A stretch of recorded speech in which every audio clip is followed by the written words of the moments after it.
तो प्रभात कीजिए गुरु महाराज कीजिए राधा पवनपुरेशन कीजिए ഗുരുവായൂർ മഞ്ജരീസിൻ്റെ ഗീതാ പഠന ക്ലാസ്സിലേക്ക് ഏവർക്കും സ്വാഗതം. ഹരേ കൃഷ്ണ. എന്താണ് വിശേഷം? കുറേ ദിവസമായില്ലേ നമ്മൾ കണ്ടിട്ട്? കുറേ ദിവസങ്ങളായിട്ട് എനിക്ക് ഷൂട്ടായിരുന്നു. രാവിലെ ഒരു 5 മണിക്ക് പോയാൽ രാത്രി ഒരു 10 മണിക്കൊക്കെയാണ് വരാറ്. അത് കഴിയുമ്പോഴാണ് അന്നദാനം കൊടുക്കാറ്. പിന്നെ ഒരു 3-4 ദിവസമായിട്ട് അന്നദാനവും കൊടുക്കാൻ പറ്റിയിട്ടില്ല, ക്ഷമിക്കണം. അറിയാലോ, സ്ത്രീകൾക്കുണ്ടാവുന്ന പീരീഡ്സ് ടൈം. അപ്പം കുറച്ച് സ്റ്റൊമക്ക് പെയിനൊക്കെ കൂടിയപ്പം ഞാൻ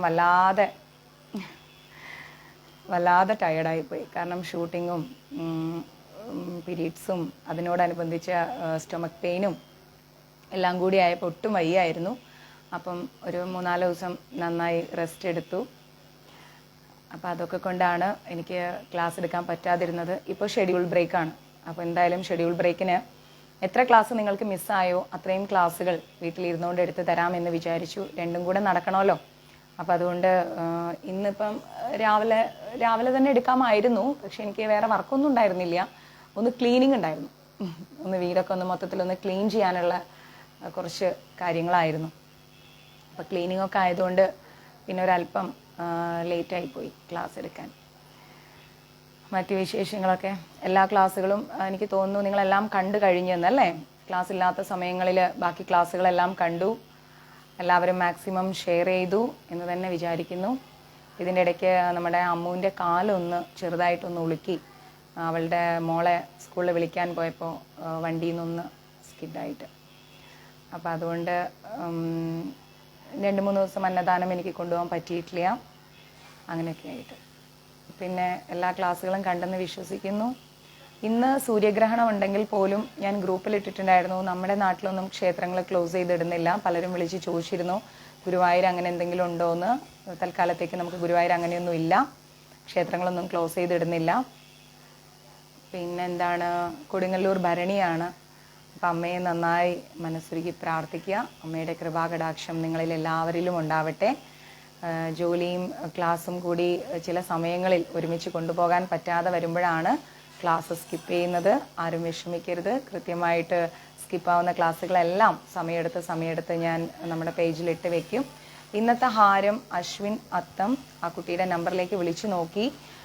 പക്ഷേ നമ്പർ നിലവിലില്ല തൽക്കാലത്തേക്ക്. അതുകൊണ്ടാണ് ഞാൻ ഇതിട്ടിരിക്കുന്നത്, നമ്മുടെ പേജിൽ നമ്മുടെ ഗ്രൂപ്പിൽ ഇട്ടിരിക്കുന്നത്. യോഗേശ്വരനായിരിക്കുന്ന കൃഷ്ണന്റെ നിർദ്ദേശമനുസരിച്ച് വില്ലെടുത്ത് പോരാടുന്ന പാർത്ഥനാണ് മാനവികതയുടെ ആദർശം. Great words. ഇന്ന് നമ്മുടെ ജയന്തി ശ്രീനിവാസൻ മാതാജിയുടെ വിവാഹ വാർഷികമാണ്. എൻ്റെയും ഗുരുവായൂർ മഞ്ജരീസിൻ്റെയും ഹൃദയം നിറഞ്ഞ വിവാഹ വാർഷിക ദിനാശംസകൾ. ഒരുപാട് സന്തോഷവും ആരോഗ്യവും സമാധാനവും അഷ്ടൈശ്വര്യങ്ങളും ജയന്തി മാതാജിക്കും കുടുംബത്തിനും ഉണ്ടാവട്ടെ. പിന്നെ ഈ ഒരു 4-5 ദിവസം മുടങ്ങിപ്പോയിരിക്കുന്ന ഹാരമെല്ലാം വീണ്ടും നമുക്ക് ഇടാം. മെസ്സേജ് അവർ കണ്ടു അല്ലേ? ഓക്കെ. അപ്പം കുറച്ച് ഹാരങ്ങളൊക്കെ ഇങ്ങനെ പെൻഡിങ് ആയതൊക്കെ ഉണ്ട്. അതൊക്കെ ഇങ്ങനെ ഇട്ടിട്ട് വരികയാണ്. ഞങ്ങളുടെ ഇട്ടില്ല എന്നുള്ള വിഷമങ്ങളൊന്നും വേണ്ട. കൃത്യമായിട്ട് ഇട്ടിട്ട് പോവും. അപ്പം നിങ്ങൾ അറിയിക്കും. എന്തെങ്കിലും കാരണവശാൽ ലൈവിൽ ഹാരം ഇട്ട് കാണിക്കാൻ പറ്റാത്ത അവസ്ഥ വരുമ്പോൾ നമ്മളത് ഇതിലിടാറുണ്ട്, ഫോട്ടോ എടുത്ത് പോസ്റ്റ് ചെയ്യാറുണ്ട് ഗ്രൂപ്പിൽ. ഓക്കെ. അപ്പം അങ്ങനെ വിഷുവൊക്കെ അടുത്ത് വരികയാണ്. വിഷുവിൻ്റെ ആഘോഷങ്ങളെല്ലാം സ്റ്റാർട്ട് ചെയ്തു എന്ന് കരുതുന്നു. കിച്ചൂട്ടനെയും ശ്രീമതി രാധാറാണിയെയും കണി കാണാൻ എല്ലാവരും തയ്യാറായി വരികയാണ് അല്ലേ? വിഷുവിന് എന്തൊക്കെയാണ് കണി ഒരുക്കേണ്ട സാധനങ്ങൾ, അതെങ്ങനെയൊക്കെയാണ് എന്നുള്ളതിനെക്കുറിച്ചൊക്കെ ഒരു സ്പെഷ്യൽ ലൈവ് ഈ ദിവസങ്ങളിൽ ഒരു ദിവസം ഇട്ട് തരാം കേട്ടോ. ഈ വിഷു ഫലത്തോടുകൂടി എല്ലാവർക്കും നല്ല സൗഭാഗ്യവും സന്തോഷവും ഐശ്വര്യങ്ങളും എല്ലാം ഉണ്ടാവട്ടെ. ദുഃഖങ്ങളും സങ്കടങ്ങളും എല്ലാം മാറി സന്തോഷത്തിൻ്റെ ദിവസങ്ങളായി വിഷു മാറട്ടെ എന്ന് പ്രത്യേകം ഞാൻ പ്രാർത്ഥിക്കുന്നു. എല്ലാ അനുഗ്രഹങ്ങളും ഉണ്ടാവട്ടെ എല്ലാവർക്കും. എല്ലാ പ്രയാസങ്ങളും നിങ്ങളുടെ ജീവിതത്തിൽ നിന്ന് മാറട്ടെ. ക്ലാസ് എടുത്തില്ലെങ്കിലും പ്രാർത്ഥിക്കുമ്പോൾ എൻ്റെ പ്രാർത്ഥനയിൽ നിങ്ങളെല്ലാവരും ഉണ്ട്. എല്ലാവരും പരസ്പരം ബഹുമാനിക്കുക, സ്നേഹിക്കുക, അംഗീകരിക്കുക. സങ്കടങ്ങളും കഷ്ടതകളും എല്ലാം മനസ്സിൽ നിന്ന് മായ്ച്ചു കളയുക. എപ്പോഴും മുന്നോട്ട് ജീവിക്കാൻ ശ്രമിക്കുക. ഓക്കെ. അപ്പം മുന്നോട്ടുള്ള ആ ജീവിതത്തിൽ ഭഗവാൻ തന്നെയാണ് നമുക്ക് എന്നും ആശ്രയമായിട്ടുള്ളത്. നമ്മൾ വിചാരിക്കുന്നത് പോലെ ഇപ്പോഴല്ലേ ദീപാ മാതാജി ഞാനൊരു വാക്ക് പറഞ്ഞത്, പിന്നെ അതിൻ്റെ ഇടയിൽ ഇത്ര കഷ്ടപ്പെട്ട് ടൈപ്പ് ചെയ്തിടേണ്ട ആവശ്യമുണ്ടോ? ഒരു സമയം നമുക്ക് ഭഗവാന് ഒരു ഹാരമേ ഇടാൻ പറ്റൂ. അപ്പോൾ ഒന്ന് ക്ഷമിക്കൂ, ഞാനത് ഇട്ടേക്കാം. നിങ്ങൾ ഇട്ടില്ല ഇട്ടില്ല ഇട്ടില്ല എന്ന് പറയുമ്പോൾ അങ്ങനെ എടുത്തിടാൻ പറ്റില്ല. എന്താ പറയുക, പെൻഡിങ് ആയിരിക്കുന്നത് ആ ഒരു പെൻഡിങ് മുതലുള്ള ഇങ്ങനെ ബാക്ക് ടു ബാക്ക് ഇട്ട് വരാനേ സാധിക്കൂ. മനസ്സിലായില്ലേ? അപ്പോൾ ഒന്ന് ക്ഷമയോടെ ഇരിക്കൂ. ഒരു ഹാരം, ഒരു പ്രസാദം, അതൊക്കെ ഭഗവാൻ സ്വീകരിക്കുന്നതിനും സമയമുണ്ട്. നമ്മൾ നിശ്ചയിക്കുന്നത് പോലെയല്ല കാര്യങ്ങൾ. ഭഗവാൻ ഒരു കാര്യം സ്വീകരിക്കണമെങ്കിൽ അദ്ദേഹം നിശ്ചയിച്ചൊരു സമയമുണ്ട്. നമ്മൾ എടുത്തു ചാടി നമ്മൾ വിചാരിച്ച സമയത്തൊന്നും നമ്മുടെ ജീവിതത്തിൽ ഒന്നും നടക്കില്ല. ഇത്രയും ക്ലാസ് കേട്ടിട്ടും അത് മനസ്സിലായില്ല എന്നുണ്ടോ? ആരുടെ ഹാരവും പ്രസാദവും ഒന്നും മനഃപൂർവ്വം പെൻഡിങ് വെക്കുന്നതല്ല. ചില സാഹചര്യങ്ങൾക്ക് ചിലപ്പോൾ എനിക്കത് ഇടാൻ പറ്റാതെ വരും. ഇപ്പം ഓപ്പൺലി പറയുകയാണെങ്കിൽ, നമ്മൾ ഇന്നിപ്പം പെട്ടെന്ന് ഇന്ന് ഇന്ന ആളുടെ ഹാരമാണ് എന്ന് പറയുന്ന സമയത്തായിരിക്കും ചിലപ്പോൾ നമ്മൾ പെട്ടെന്നൊന്ന് അശുദ്ധിയായി പോകുന്നത്, അല്ലേ? അപ്പം അതൊക്കെ ഭഗവാൻ എല്ലാത്തിനും ഒരു സമയം നിശ്ചയിച്ചിട്ടുണ്ട്. ആ സമയത്തെ കാര്യങ്ങൾ നടക്കും. നമ്മൾ പ്രതീക്ഷിക്കുന്ന പോലെ അല്ലല്ലോ കാര്യങ്ങൾ. അപ്പം ഇന്നിപ്പം ഞാനിവിടെ ഇരിക്കുന്നുണ്ട്, നാളെ ഞാനിവിടെ ഇരിക്കാൻ ജീവനോടെ ഉണ്ടാവുമെന്ന് എനിക്കറിയില്ല. അപ്പം അതുകൊണ്ട് നമ്മളെല്ലാവരും ജീവിതത്തിൽ ക്ഷമ പാലിക്കുക. എത്രത്തോളം ക്ഷമ പാലിക്കുന്നോ അത്രത്തോളം നമുക്ക് ജീവിതത്തിൽ മുന്നേറാൻ സാധിക്കും. എല്ലാം ഭഗവാന്റെ നിശ്ചയമാണ്. എന്ത് ജീവിതത്തിൽ സംഭവിച്ചാലും അത് ഭഗവാന്റെ നിശ്ചയമാണ് എന്ന ആ ഒരു അടിയുറച്ച വിശ്വാസം നമ്മുടെ ജീവിതത്തിൽ എന്നും വേണം. ഓരോ നിമിഷവും ഭഗവാൻ നമ്മളെ അത് ബോധ്യപ്പെടുത്തിക്കൊണ്ടിരിക്കുകയാണ്. നമ്മുടെ ജീവിതത്തിൽ നമ്മൾ പ്രതീക്ഷിക്കുന്ന പോലെയാണോ കാര്യങ്ങൾ നടക്കുന്നത്? നമ്മൾ എന്തെല്ലാം പ്രതീക്ഷയിൽ ഒരു കുഞ്ഞിന് ജന്മം നൽകുന്നു, ആ കുഞ്ഞിനെ വളർത്തുന്നു, പഠിപ്പിക്കുന്നു, നല്ല ജീവിതം തിരഞ്ഞെടുത്ത് കൊടുക്കുന്നു. പക്ഷെ നമ്മൾ കാണിക്കുന്ന വഴികളിലൂടെ തന്നെ കൃത്യമായി പോകുന്നൊരു റോബോട്ട് പോലെ ആവുന്നില്ല ആ കുട്ടിയുടെ ജീവിതം. നമ്മുടെ ജീവിതവും അങ്ങനെ ആവുന്നില്ല. പല പല പ്രതിസന്ധികളിൽ നമ്മൾ പോയി പെടുന്നു. പല പല സന്തോഷങ്ങൾ നമുക്ക് പ്രതീക്ഷിക്കാത്തത് ലഭിക്കുന്നു, അല്ലേ? അപ്പം നമ്മൾ വിചാരിക്കുന്ന പോലെ അല്ല കാര്യങ്ങൾ പോകുന്നത്. എല്ലാം ഭഗവാന്റെ തീരുമാനത്തിനനുസരിച്ചാണ്. അദ്ദേഹം എന്ത് തീരുമാനിക്കുന്നുവോ അതേ നടക്കൂ. അദ്ദേഹം എന്ത് ചിന്തിക്കുന്നുവോ അതേ നടക്കൂ. നമ്മൾ തീരുമാനിക്കുന്നതും നമ്മൾ ചിന്തിക്കുന്നതൊന്നും നടക്കാൻ പോകുന്നില്ല ജീവിതത്തിൽ.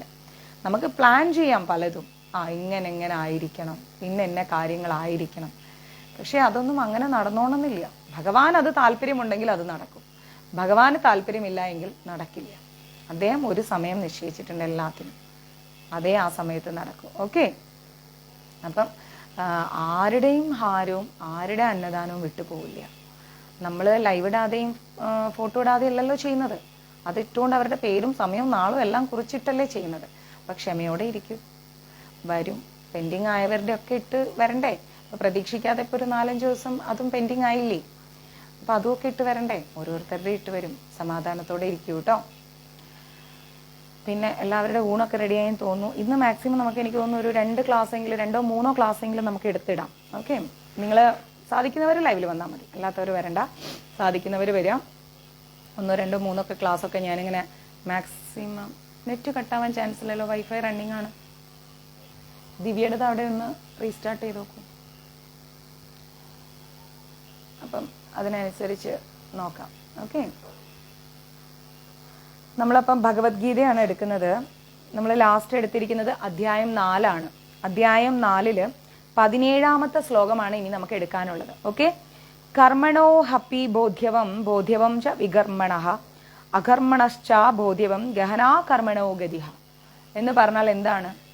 എന്ന് പറഞ്ഞാൽ കർമ്മത്തിന്റെ സങ്കീർണതകൾ, അതായത് നമ്മളൊരു കർമ്മം ചെയ്യുമ്പോൾ അതിൻ്റെ സങ്കീർണതകൾ എന്ന് പറയുന്നത് ഭയങ്കര ബുദ്ധിമുട്ടേറിയതാണ്. അത് നമുക്ക് നേട്ടമുണ്ടാക്കി തരുന്നതാണെങ്കിലും ശരി, നേട്ടമുണ്ടാക്കി തരാത്തതാണെങ്കിലും ശരി, നമ്മൾ ചെയ്യുന്ന പ്രവൃത്തിയുടെ ഫലം അത് നല്ലതായാലും ചീത്തയായാലും അത് വളരെ എന്താ പറയുക, ദുർഗ്രാഹ്യമാണ്. നമ്മൾക്കത് എങ്ങനെയാന്ന് വെച്ച് കഴിഞ്ഞാൽ അത് കുറച്ച് എന്താ പറയുക, കുറച്ച് കഠിനമായ വഴികളാണത്. അത് നേട്ടമുണ്ടാകുന്ന രീതിയിലാണ് നമ്മളൊരു കാര്യം ചെയ്തതെങ്കിൽ ആ നേട്ടത്തിലേക്ക് എത്താൻ കുറച്ച് കഷ്ടപ്പാടുണ്ട്, അല്ലേ? ഇനി നേട്ടമില്ലാത്തൊരു കാര്യമാണ് ചെയ്യുന്നതെങ്കിലോ വളഞ്ഞ് പുളഞ്ഞ് തിരിഞ്ഞ് അതിലെത്താനും കുറച്ച് കഷ്ടപ്പാടുകളുണ്ട്. അപ്പം നമ്മൾ ചെയ്യുന്നു എന്ന് മാത്രമേ ഉള്ളൂ. അതിൻ്റെ റിസൾട്ട് നമ്മളിലേക്ക് എത്താൻ കുറച്ച് നല്ല ബുദ്ധിമുട്ടുണ്ട്. അതുകൊണ്ട് ആരും ഞാൻ ഇത്രത്തോളം പ്രാർത്ഥിച്ചു ഭഗവാൻ റിസൾട്ട് തന്നില്ല എന്ന പരാതി ഭഗവാന്റെ മുമ്പിലോ നമ്മുടെ ഉള്ളിലോ സൂക്ഷിക്കേണ്ട. കർമ്മങ്ങൾ ചെയ്തു പോവുക. അതിൻ്റെ റിസൾട്ട് തരേണ്ടത് ഭഗവാനാണ്. അത് എത്രത്തോളം നേട്ടമുള്ളതാക്കി തരണമെന്നും എത്രത്തോളം ശരിയല്ലാത്ത കാര്യങ്ങളിൽ നിന്ന് നമ്മളെ പിന്തിരിപ്പിക്കാൻ പല വഴികളിലൂടെ സഞ്ചരിപ്പിക്കണം എന്നുള്ളതും ഭഗവാന്റെ തീരുമാനമാണ്. അപ്പോൾ നമ്മൾ ചെയ്യേണ്ട പ്രവൃത്തികൾ ചെയ്തു പോവുക എന്ന് മാത്രമേ ഉള്ളൂ. പിന്നെന്താ പറയുന്നത്? അതുകൊണ്ട് തന്നെ കർമ്മം വികർമ്മം. വികർമ്മം എന്ന് പറഞ്ഞാൽ നമ്മൾ ചെയ്യാൻ പാടില്ലാത്തതായ കാര്യങ്ങൾ, അതിനെയാണ് വികർമ്മം എന്ന് പറയുന്നത്. കർമ്മം, വികർമ്മം, അകർമ്മം. അപ്പം ഇതിനെക്കുറിച്ചൊക്കെ ഒരാള് വ്യക്തമായി മനസ്സിലാക്കിയിരിക്കണം എന്ന് ഭഗവാൻ ഗീതയിലൂടെ പറയുന്നുണ്ട്. നമ്മൾ എന്തൊക്കെ ചെയ്യാം, എന്തൊക്കെ ചെയ്യാൻ പാടില്ല, ഇതേക്കുറിച്ചൊക്കെ നമ്മൾ നല്ല ബോധ്യം വേണം. മനസ്സിലായില്ലേ? ചിലപ്പോ ചില വ്യക്തികൾ എങ്ങനെയാന്ന് വെച്ച് കഴിഞ്ഞാല് നമ്മളോടൊന്ന് സംസാരിക്കും, തിരിച്ച് മറിഞ്ഞു നിന്ന് അടുത്ത ആളിനോട് വേറെ രീതിയിൽ സംസാരിക്കും. അപ്പൊ അവരെന്താ ചിന്തിക്കുന്നത്? ഇതൊന്നും ആരും അറിയുന്നില്ല, ഇതൊന്നും ആരും കാണുന്നില്ല, ഇതാണ് അവരുടെ ചിന്ത. പക്ഷെ ഇതെല്ലാം ഈശ്വരൻ അറിയുന്നുണ്ട് എന്നുള്ള കാര്യം നമ്മൾ മനസ്സിലാക്കണം. അത് ഒരു വാക്കുകൊണ്ടാണെങ്കിൽ പോലും, ഒരു പ്രവൃത്തി കൊണ്ടാണെങ്കിൽ പോലും. മനസ്സിലായില്ലേ?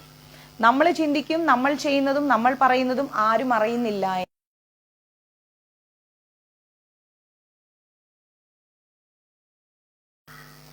നമ്മൾ വിചാരിക്കും നമ്മൾ ചെയ്യുന്നതും നമ്മൾ പറയുന്നതും ആരും അറിയുന്നില്ല, ആരും കാണുന്നില്ല എന്ന്.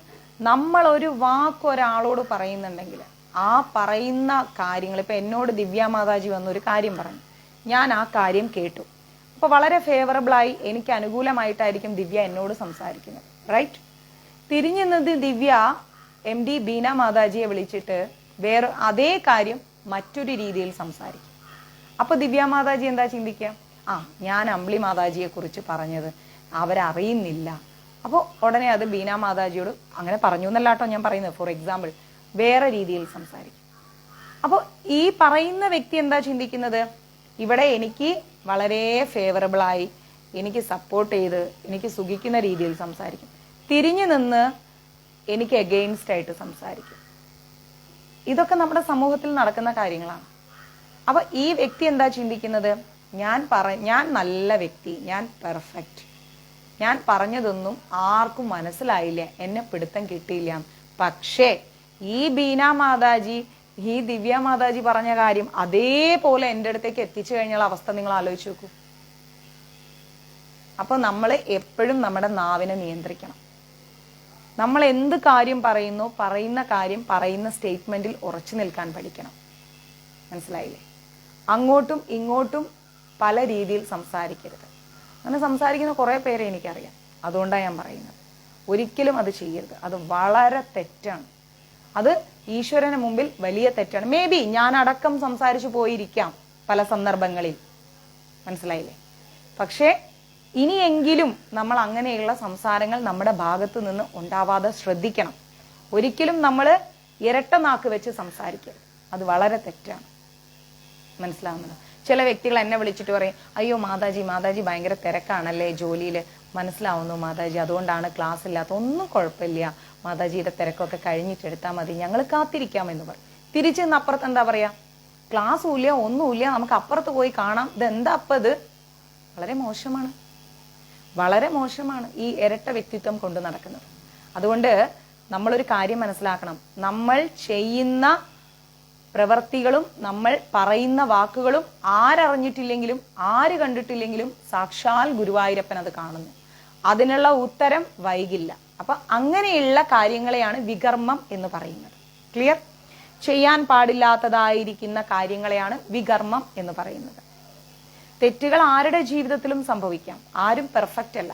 പെർഫെക്റ്റ് ആണെങ്കിൽ ഒരു ജീവാത്മാവും ഈ ലോകത്ത് ജനിക്കില്ല. മനസ്സിലായില്ലേ? ഒരു ജീവാത്മാവും ഈ ലോകത്ത് ജനിക്കില്ല. പെർഫെക്റ്റ് അല്ലാത്തത് കൊണ്ടാണ് ഞാനും നിങ്ങളും ഈ ലോകത്ത് ജനിച്ചിരിക്കുന്നത്. പക്ഷേ പെർഫെക്റ്റ് ആകുവാനാണ് നമ്മൾ വന്നിരിക്കുന്നത്.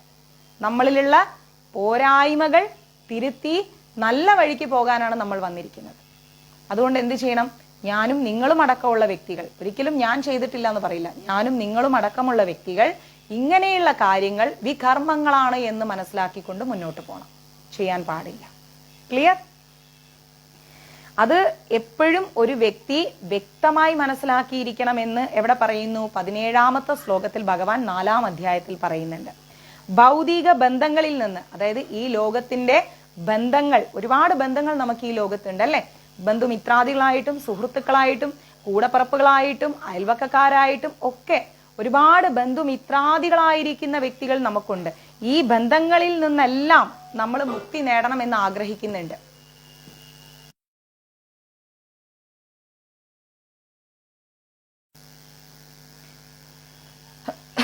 അപ്പൊ ഈ ബന്ധങ്ങളിൽ നിന്നെല്ലാം നമ്മൾ മുക്തി നേടണമെന്ന് ഒരുപാട് ആഗ്രഹിക്കുന്നുണ്ട്. കാരണം എന്താണ്? നമ്മൾ എന്തെല്ലാം കാര്യങ്ങൾ നമ്മുടെ ബന്ധുജനങ്ങൾക്ക് ചെയ്തു കൊടുത്താലും അവരെന്ത് ചെയ്തു തന്നു, അവരെപ്പോ ചെയ്തു തന്നു, ഇനി അവർ ചെയ്തു തന്നിട്ടുണ്ടെങ്കിൽ ഞാൻ അതിന്റെ 100 ഇരട്ടി അങ്ങോട്ട് ചെയ്തു കൊടുത്തിട്ടുണ്ട്. ഇതാണ് നമ്മളെ കാത്തിരിക്കുന്ന ആൻസർ. അല്ലാതെ നിങ്ങൾക്ക് ആർക്കെങ്കിലും പറയാൻ പറ്റൂ? നമ്മുടെ ബന്ധുക്കളിൽ, ബന്ധുജനങ്ങളിൽ വളരെ കഷ്ടപ്പെടുന്ന സമയത്ത് നമ്മൾ നമ്മുടെ ജീവിതവും സമയവും പണവും എല്ലാം ഉപയോഗിച്ച് നമ്മൾ നമ്മളെ ബന്ധുമിത്രാദികളെ സഹായിച്ചിരിക്കും. പക്ഷെ കുറച്ച് കഴിയുമ്പോൾ എന്താ റിസൾട്ട്? അവരങ്ങനെയൊക്കെ ചെയ്തെന്നുണ്ടെങ്കിൽ ഞാനും തിരിച്ച് ചെയ്തു കൊടുത്തിട്ടുണ്ട്, ഇതായിരിക്കും റിസൾട്ട്. അല്ലെങ്കിൽ എന്താ പറയാ, അവരാരെന്ത് എപ്പോ ചെയ്തെന്നു എനിക്കറിഞ്ഞൂടെ, അവരെന്താ ചെയ്തെന്ന് ഞാൻ കണ്ടിട്ടില്ല. ഇതാണ് ബന്ധുമിത്രാദികളുടെ ബന്ധങ്ങൾ എന്ന് പറയുന്നത്. അപ്പൊ ഈ ബന്ധങ്ങളിൽ ഒന്നും പോയിട്ട് നമ്മൾ ഒരുപാട് കിടന്ന് തലയിട്ടടിക്കരുത്. മനസ്സിലായില്ലേ? അത് വേസ്റ്റ് ആണ്. അത് നമ്മൾ എന്നും നമ്മുടെ മനസ്സിൽ, കൃഷ്ണഭക്തി പ്രാക്ടീസ് ചെയ്യുന്ന നമ്മുടെ മനസ്സിൽ ആ ബോധം എപ്പോഴും ഉണ്ടാവണം. നമ്മൾ ഒരിക്കലും ബന്ധുമിത്രാദികളിൽ പോയിട്ട് ഒരുപാട് നമ്മുടെ മൈൻഡിനെ അങ്ങോട്ട് ഇട്ട് അലക്കരുത്. അങ്ങനെ അലച്ചു കഴിഞ്ഞാൽ പിന്നെ എന്താ സംഭവിക്കാന്നറിയോ? നമ്മൾ സ്വയം വേദനിക്കേണ്ടി വരും. ഞാൻ ഇത്ര എല്ലാം ചെയ്തിട്ടും, കഴിഞ്ഞ ദിവസം ഒരു മാതാജി എന്നോട് പറഞ്ഞു, മാതാജി ഞാൻ എൻ്റെ അമ്മയെ ഒരുപാട് നോക്കി മാതാജി, എന്നാൽ കഴിയുന്ന പോലെ നോക്കി, എന്നിട്ട് നോക്കാത്ത വ്യക്തികൾ ഇപ്പൊ എടുത്തോണ്ട് പോയി തലയിലെടുത്ത് വെച്ചിട്ട്, അവരുടെ പേര് ഞാൻ പറയുന്നില്ല, തലയിലെടുത്ത് വെച്ചിട്ട് ഇപ്പൊ അവരാണ് വലിയ ആൾക്കാര്. ആ ഹൃദയം എത്ര വേദനിച്ചു എന്ന് ചിന്തിച്ചു നോക്കൂ. ഞാൻ പറഞ്ഞു, ഈശ്വരനോട് മാത്രം നമുക്ക് കമ്മിറ്റ്മെന്റ് ഉണ്ടായാൽ മതി. നമുക്ക് ബാക്കി ആൾക്കാരോടൊന്നും കമ്മിറ്റ്മെന്റ് വേണ്ട. എന്തിന്? നമ്മൾ ചെയ്യുന്ന കർമ്മങ്ങൾ ചെയ്തു പോവുക, അതിന്റെ റിസൾട്ട് നമ്മൾ പ്രതീക്ഷിക്കേണ്ട. നല്ലതായാലും ചീത്തയായാലും പ്രതീക്ഷിക്കേണ്ട. ഞാൻ അങ്ങനെയാണ്. എന്തിനാ നമ്മൾ പ്രതീക്ഷിക്കണം? നമ്മൾ ആരിൽ നിന്ന് എന്തെങ്കിലും പ്രതീക്ഷിച്ചിട്ടാണോ ഈ ലോകത്ത് നമ്മൾ ജീവിക്കുന്നത്? ഒരിക്കലുമല്ല, ഒരിക്കലുമല്ല. നമ്മൾ ശ്വസിക്കുന്ന ഓക്സിജൻ നമ്മൾ ചേർത്ത് പിടിക്കുന്നുണ്ടോ? ഇതെന്റെയാണ്, ഇതെന്റെയാണ്, ഇതെന്റെയാണ്, ഇത് ഞാൻ തരൂല എന്ന് പറഞ്ഞ് ചേർത്ത് പിടിക്കുന്നുണ്ടോ? ഇല്ല. പക്ഷെ കൃത്യമായ അളവിൽ ഈശ്വരനെ നമുക്ക് തരേണ്ട സമയത്ത് തരുന്നുണ്ട്. ആ ജീവവായു നൽകുന്ന ഭഗവാനോട് നന്ദി പറഞ്ഞുകൊണ്ട് നമ്മൾ മുന്നോട്ട് ജീവിക്കുക. അതിലുപരി ഒന്നിനെക്കുറിച്ചും നമ്മൾ വ്യാകുലപ്പെടേണ്ട ആവശ്യമില്ല. ഒന്നിനെക്കുറിച്ചും നമ്മൾ ടെൻഷൻ അടിച്ച്, അല്ലെങ്കിൽ ഞാൻ ചെയ്തിട്ട് അവരത് മനസ്സിലാക്കിയില്ല, അവരത് ചിന്തിച്ചില്ല എന്നുള്ള കുറ്റപ്പെടുത്തലുകളും വേണ്ട. പോകുന്ന വഴിക്ക് കാര്യങ്ങൾ പോട്ടെ. മനസ്സിലായില്ലേ? അപ്പം ഭൗതിക ബന്ധങ്ങളിൽ നിന്ന് ഒരാൾ മാനസികമായി നല്ലത് ചെയ്തിട്ട് ചീത്ത ലഭിച്ചാലും വിഷമം തട്ടാത്ത രീതിയിൽ നമ്മൾ പുറത്തു വരണം എന്ന് ആഗ്രഹിക്കുന്നുണ്ടെങ്കിൽ നമ്മൾ ആദ്യം എന്താ ചെയ്യേണ്ടത്? കർമ്മം എന്താണ്, വികർമ്മം എന്താണ്, അകർമ്മം എന്താണ് എന്ന് വ്യക്തമായി നമ്മൾ മനസ്സിലാക്കിയിരിക്കണം. അത് മനസ്സിലാക്കി കഴിഞ്ഞാൽ പിന്നെ ഭൗതിക ബന്ധങ്ങളിൽ നിന്നും നമുക്ക് പുറത്തു വരാൻ വളരെ എളുപ്പമാണ്. കർമ്മം എന്ത്, വികർമ്മം എന്ത്, അകർമ്മം എന്ത്, ഇത് മൂന്നും നമ്മൾ മനസ്സിലാക്കിയിരിക്കണം. മനസ്സിലായില്ലേ? കർമ്മം, പ്രതികർമ്മം, വികലമായ കർമ്മം. കർമ്മം, പ്രതികർമ്മം, വികലമായ കർമ്മം. ഈ 3 കാര്യങ്ങളെ കുറിച്ചും ഒരാൾ സ്വയം ചിന്തിച്ച് മനസ്സിലാക്കണം. കർമ്മം എന്താണ്, വികർമ്മം എന്താണ്, പ്രതികർമ്മം എന്താണ്? ഇത് 3നെ കുറിച്ച് നമുക്ക് ഈശ്വരൻ നല്ല ബുദ്ധി തന്നിട്ടുണ്ട്. പക്ഷെ ആ ബുദ്ധി നമ്മൾ കുബുദ്ധിയായിട്ട് ഉപയോഗിക്കരുത്. ആവശ്യമില്ലാത്ത കാര്യങ്ങൾക്ക് ഉപയോഗിക്കരുത്. ആവശ്യമുള്ള കാര്യങ്ങൾക്ക് ഉപയോഗിക്കുക. മനസ്സിലായില്ലേ? തൊട്ടപ്പുറത്തവരുടെ ജീവിതത്തിൽ എന്ത് നടക്കുന്നു, അല്ലെങ്കിൽ ഗ്രൂപ്പിലുള്ളവരുടെ ജീവിതത്തിൽ എന്ത് നടക്കുന്നു, അവരെന്തെല്ലാം പറയുന്നു, അവരെന്തെല്ലാം ചെയ്യുന്നു, അവരെവിടേക്ക് പോണു, കുടുംബത്തിന്റെ അകത്ത് മറ്റുള്ളവരുടെ ജീവിതത്തിൽ എന്ത് നടക്കുന്നു, ഇതിനൊന്നും വേണ്ടി ഉപയോഗിക്കാനല്ല ഈശ്വരൻ ബുദ്ധി തന്നിരിക്കുന്നത്. സ്വയം ഇരുന്ന് ചിന്തിക്കാനാണ് ബുദ്ധി തന്നിരിക്കുന്നത്. എന്താണ് ഞാൻ ചെയ്യുന്നത്? ഞാൻ ചെയ്യുന്ന പ്രവൃത്തിയുടെ പരിണിത ഫലം എന്താണ്? ഞാൻ ചെയ്തതും പറഞ്ഞതും ചെയ്യാൻ പാടുള്ളതായ കാര്യങ്ങളായിരുന്നോ?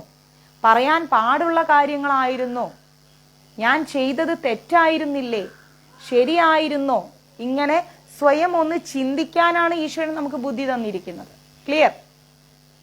ഇതൊരു കുറച്ച് പ്രയാസമുള്ള ഒരു വിഷയമാണ്, ഇങ്ങനെ ചിന്തിക്കാന്നുള്ള. കാരണം അങ്ങനെയുള്ള കാര്യങ്ങൾക്കൊന്നും ബുദ്ധി ഉപയോഗിക്കില്ല, ചിന്തിക്കൂല്ല.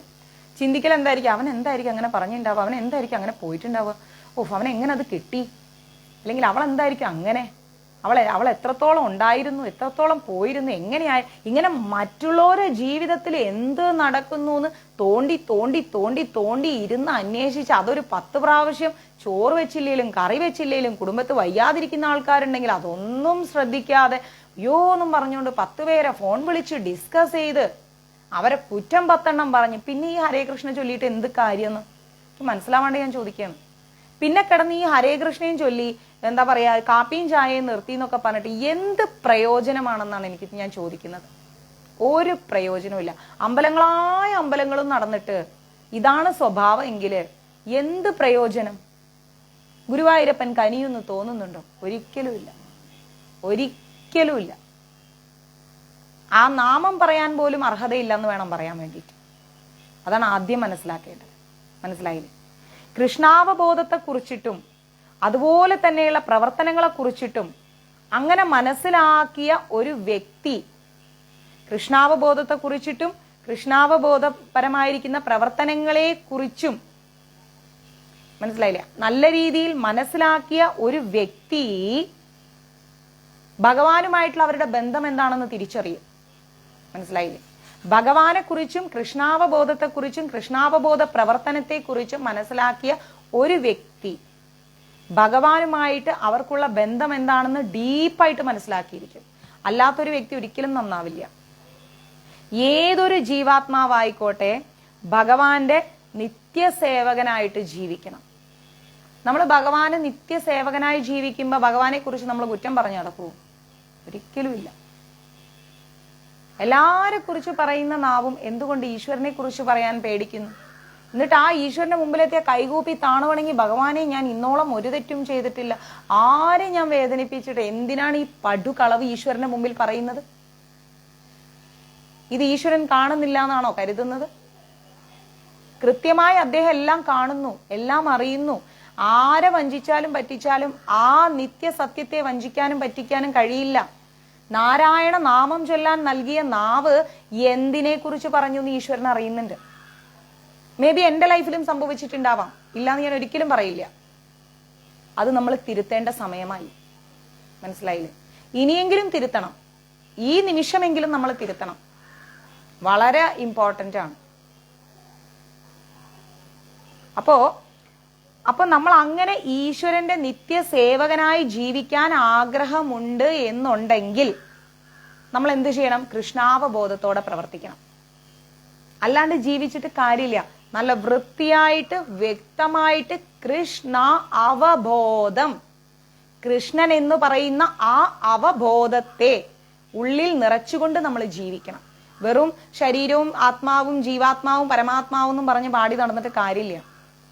കൃഷ്ണ അവബോധം, കൃഷ്ണ എന്ന ആ അവബോധം നമ്മുടെ ഉള്ളിൽ നിറയ്ക്കണം. അതാണ് കൃഷ്ണാവബോധം. അത് നിറച്ചിട്ട് നമ്മൾ എന്ത് ചെയ്യണം? ജീവിക്കണം. അങ്ങനെ ജീവിച്ചേ തീരൂ, അങ്ങനെ പ്രവർത്തിച്ചേ തീരൂ എന്നുള്ള ആ പരമസത്യം അറിവുള്ള ഒരു വ്യക്തി മനസ്സിലാക്കും.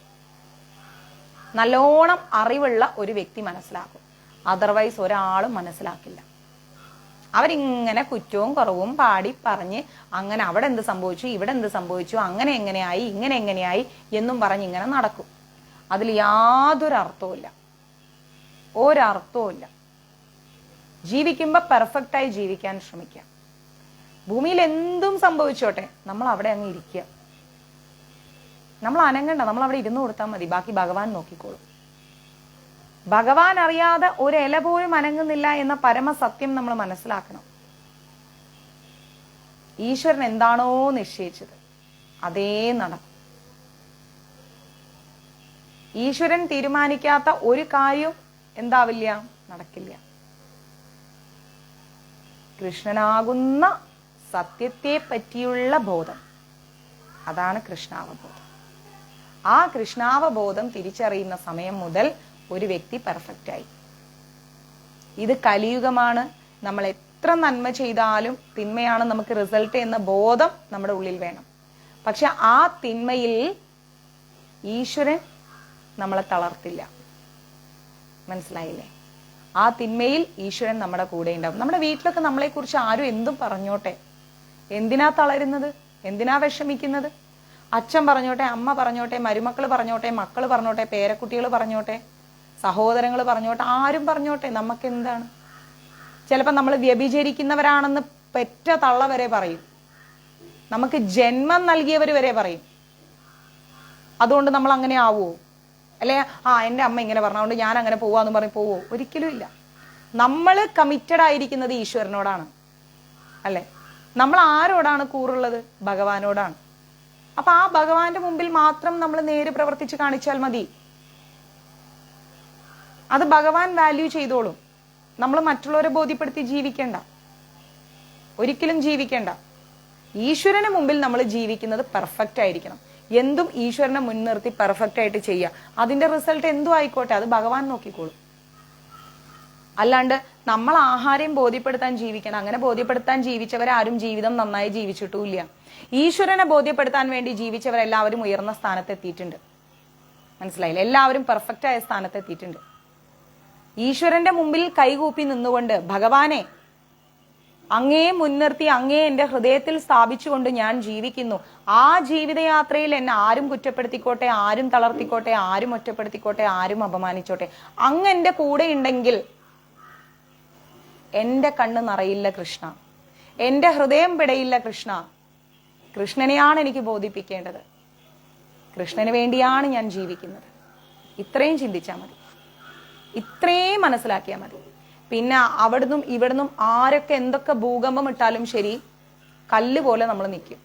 ഒരു തുള്ളി കണ്ണുനീര് കൃഷ്ണനെ മുൻനിർത്തി കൃഷ്ണനാണ് സത്യമെന്ന് ഹൃദയത്തിൽ വെച്ചുകൊണ്ട് ജീവിക്കുന്ന ഒരു വ്യക്തിയുടെ കണ്ണിൽ നിന്ന് ആരെന്ത് പറഞ്ഞാലും ശരി, ലോകം തന്നെ നമ്മൾ വ്യഭിചാരിണിയാണെന്ന് പറഞ്ഞാലും ശരി, നമ്മുടെ കണ്ണിൽ നിന്ന് വരൂല. നമ്മൾ അങ്ങനെയല്ല എന്ന് നമ്മൾക്കും നമ്മുടെ കൃഷ്ണനും ബോധ്യം ഉണ്ടെങ്കിൽ പറയുന്നവന്റെ മുമ്പിൽ ഒന്ന് ചിരിച്ചാൽ മതി. ശിശുപാലിന് കിട്ടിയതുപോലെ ഭഗവാൻ കൊടുത്തോളൂ അവർക്ക്. അത് കിട്ടാനും നമ്മൾ ആഗ്രഹിക്കേണ്ട, അത് കിട്ടാനും നമ്മൾ ആഗ്രഹിക്കേണ്ട. കൃത്യസമയത്ത് കൊടുക്കേണ്ടടുത്തിട്ട് ഭഗവാൻ കൊടുക്കും. അത് ഭഗവാൻ അറിയാം എന്ത് കൊടുക്കണം എന്നുള്ളത്. കാരണം അത് ഭഗവാനിൽ നിന്ന് വന്ന ജീവാത്മാവാണ്. ഭഗവാനിൽ നിന്ന് വന്ന ജീവാത്മാവിനെ വിഷമിപ്പിക്കാനും ചോദ്യം ചെയ്യാനും നമുക്ക് അർഹതയില്ല. അപ്പൊ കൊടുക്കേണ്ടത് ഭഗവാൻ കൊടുത്തോളും. നമ്മൾ അവിടെ പോയിട്ട് വലിയൊരു എന്താ പറയാ ഒരു ന്യായാധിപനായിട്ട് നമ്മൾ പ്രവർത്തിക്കേണ്ട കാര്യമില്ല. ഈശ്വരന് വിട്ടുകൊടുക്കുക. കൃഷ്ണന് വിട്ടുകൊടുക്കുമ്പോൾ കൊടുത്ത പോലെ ഇരിക്കും. നമ്മൾ കൊടുത്തു കഴിഞ്ഞാൽ കുറഞ്ഞു പോകും. മനസ്സിലായില്ലേ? അതാണ് ആദ്യം മനസ്സിലാക്കേണ്ടത്. പിന്നെ ഗീതാസൂക്തങ്ങളെല്ലാം ഇതിലേക്കാണ് വിരൽ ചൂണ്ടുന്നത്. എല്ലാ ഗീതാസൂക്തങ്ങളും, അതായത് ഗീതയിൽ എത്ര വാക്യങ്ങളുണ്ടോ അതെല്ലാം വിരൽ ചൂണ്ടുന്നത് ഈ ഒരു പരമസത്യത്തിലേക്കാണ്. ഇപ്പൊ നമ്മൾ കടയിൽ കയറിയിട്ട് ഒരു ടോയ്സ് വാങ്ങിയെന്ന് കരുതാം. എന്താണ് ഒരു നല്ലൊരു ടോയ്, ഒരു നമ്മുടെ മക്കൾക്കോ നമ്മുടെ റിലേഷൻസിനോ ആർക്കെങ്കിലും കൊടുക്കാൻ ഒരു ടോയ് വാങ്ങിച്ചു. അല്ലെങ്കിൽ മറ്റെന്തെങ്കിലും ഇലക്ട്രോണിക്സ് ഐറ്റംസ്, മൊബൈലോ ഗ്രൈൻഡറോ മിക്സിയോ സംതിങ് എനിത്തിങ് നമ്മൾ വാങ്ങിച്ചു. അപ്പൊ അതിലൊരു മാനുവൽ ഉണ്ടാവും നമുക്ക്, അല്ലെ? ഒരു ചെറിയൊരു പേപ്പർ മാനുവൽ ആയിട്ട് നമുക്ക് കിട്ടും. മൊബൈലായാലും വോട്ടെവർ മേ ബി, ഒരു ഹെഡ്സെറ്റ് ആയാലും എന്താണെങ്കിലും ശരി, മാനുവൽ കിട്ടും. എന്താണ് ആ മാനുവലിൽ കൊടുത്തിരിക്കുന്നത്? ആർക്ക് പറയാൻ പറ്റും? ആ മാനുവലിൽ എന്താണ് കൊടുത്തിരിക്കുന്നത്?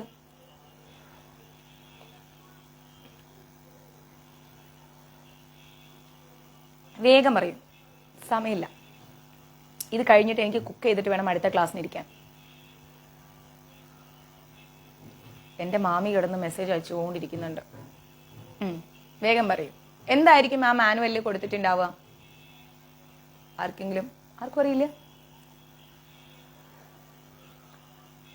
മോൻ ഇന്നലെ തിരിച്ചുപോയി. മോന് ജർമ്മൻ ലാംഗ്വേജിന്റെ കോഴ്സിന്റെ ഒരു കാര്യം ചെയ്യാനുണ്ട്. ഇനി 22-ാം തീയതി വരും. അത് ഉപയോഗിക്കേണ്ട രീതി കറക്റ്റാണ് ദിവ്യമാതാജി. നമ്മൾ എന്തൊരു പ്രൊഡക്റ്റ് വാങ്ങിയാലും ആ പ്രൊഡക്റ്റ് എങ്ങനെ നമ്മൾ ഉപയോഗിക്കണം എന്നുള്ള ആ ഒരു രീതി എന്താണെന്നുള്ളത് വിവരിച്ചതാണ് ആ മാനുവലിൽ കിട്ടുന്നത്, അല്ലെ? നമ്മൾ കിൻഡർ ജോയ് ഉപയോഗിക്കേണ്ട രീതി, എക്സാക്ട്ലി. കിൻഡർ ജോയ് മിഠായി വാങ്ങിയാൽ അതിലൊരു ടോയ് കിട്ടും. അപ്പൊ ആ ടോയ് എങ്ങനെ സെറ്റ് ചെയ്യണമെന്നും ആ മാനുവലിൽ കൊടുത്തിട്ടുണ്ടാവും, റൈറ്റ്?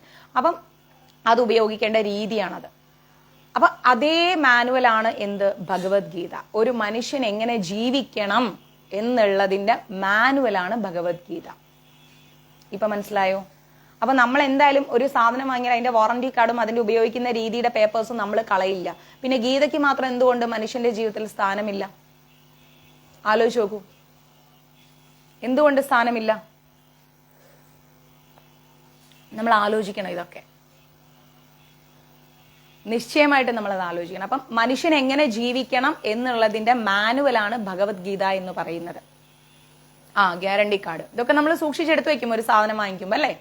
അപ്പൊ അതേപോലെ നമ്മളുടെ ഗ്യാരണ്ടി കാർഡാണ് ഈ ഭഗവത്ഗീത എന്ന് പറയുന്നത്. നമ്മൾ എങ്ങനെ ജീവിക്കണം എന്നുള്ളതിന്റെ മാനുവലാണ് ഭഗവത്ഗീത. അപ്പൊ ഇത് കളയാൻ പാടുണ്ടോ?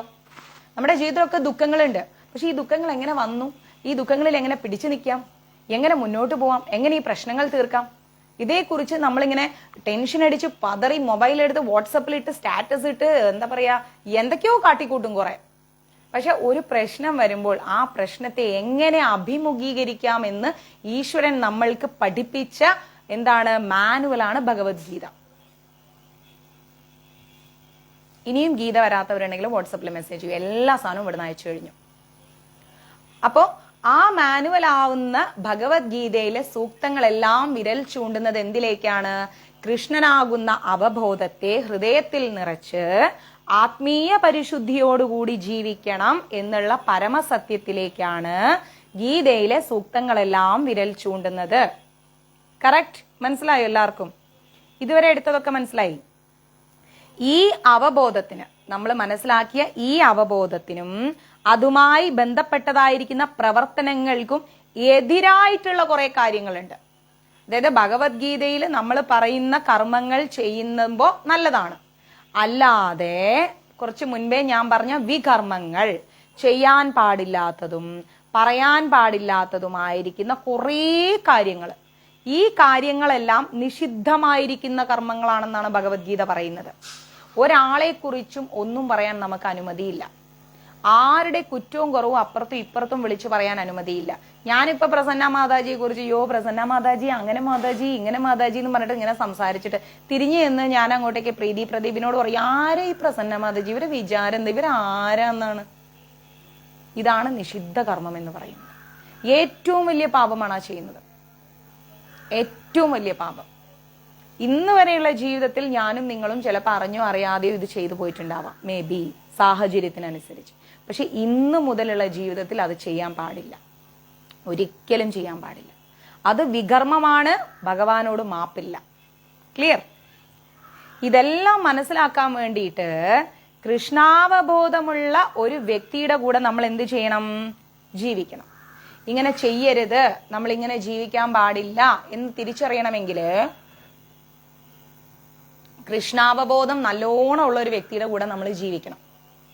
അവരോടുകൂടി നമ്മൾ സഹവസിക്കണം.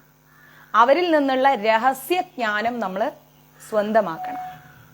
ക്ലിയർ? അതാണ് പറയുന്നത് ഭക്തരോടുള്ള കൂടിയുള്ള സഹവാസം എന്ന്. വെറുതെ ചന്ദനപ്പൊട്ടും തൊട്ട് കഴുത്തിൽ കണ്ടിമാലയിട്ട് ഇങ്ങനെ നടക്കുന്നവരല്ല ഭക്തര്. ഭക്തരെന്ന് പറഞ്ഞാൽ അവരുടെ ജീവിത രീതിയാണ്, അവരൊരു പ്രശ്നത്തെ അഭിമുഖീകരിക്കുന്ന രീതി. ചിലപ്പം ചില വ്യക്തികളുടെ ലൈഫിലേക്ക് നമ്മൾ നോക്കുമ്പോൾ അയ്യോ ഇത്രയ്ക്കും പൊട്ടയായ ഒരു ലൈഫ് വേറെ ഉണ്ടാവില്ല എന്ന് നമുക്ക് തോന്നിയേക്കാം. എന്താ ഇവരുടെ ജീവിതം ഇങ്ങനെ, ഇവരെന്താ ഇങ്ങനെ ജീവിച്ച് കാണിച്ചു കൂട്ടുന്നത് എന്നൊക്കെ ചിന്തിക്കാം. പക്ഷേ ആഴങ്ങളിലേക്ക് ഇറങ്ങി ചെല്ലുമ്പോൾ അവർ പോകുന്ന വഴികൾ ശരികളാണ്. നമ്മളുടെ കണ്ണിലൂടെയാണ് നമുക്കത് തെറ്റായി തോന്നുന്നത്. മനസ്സിലായില്ലേ?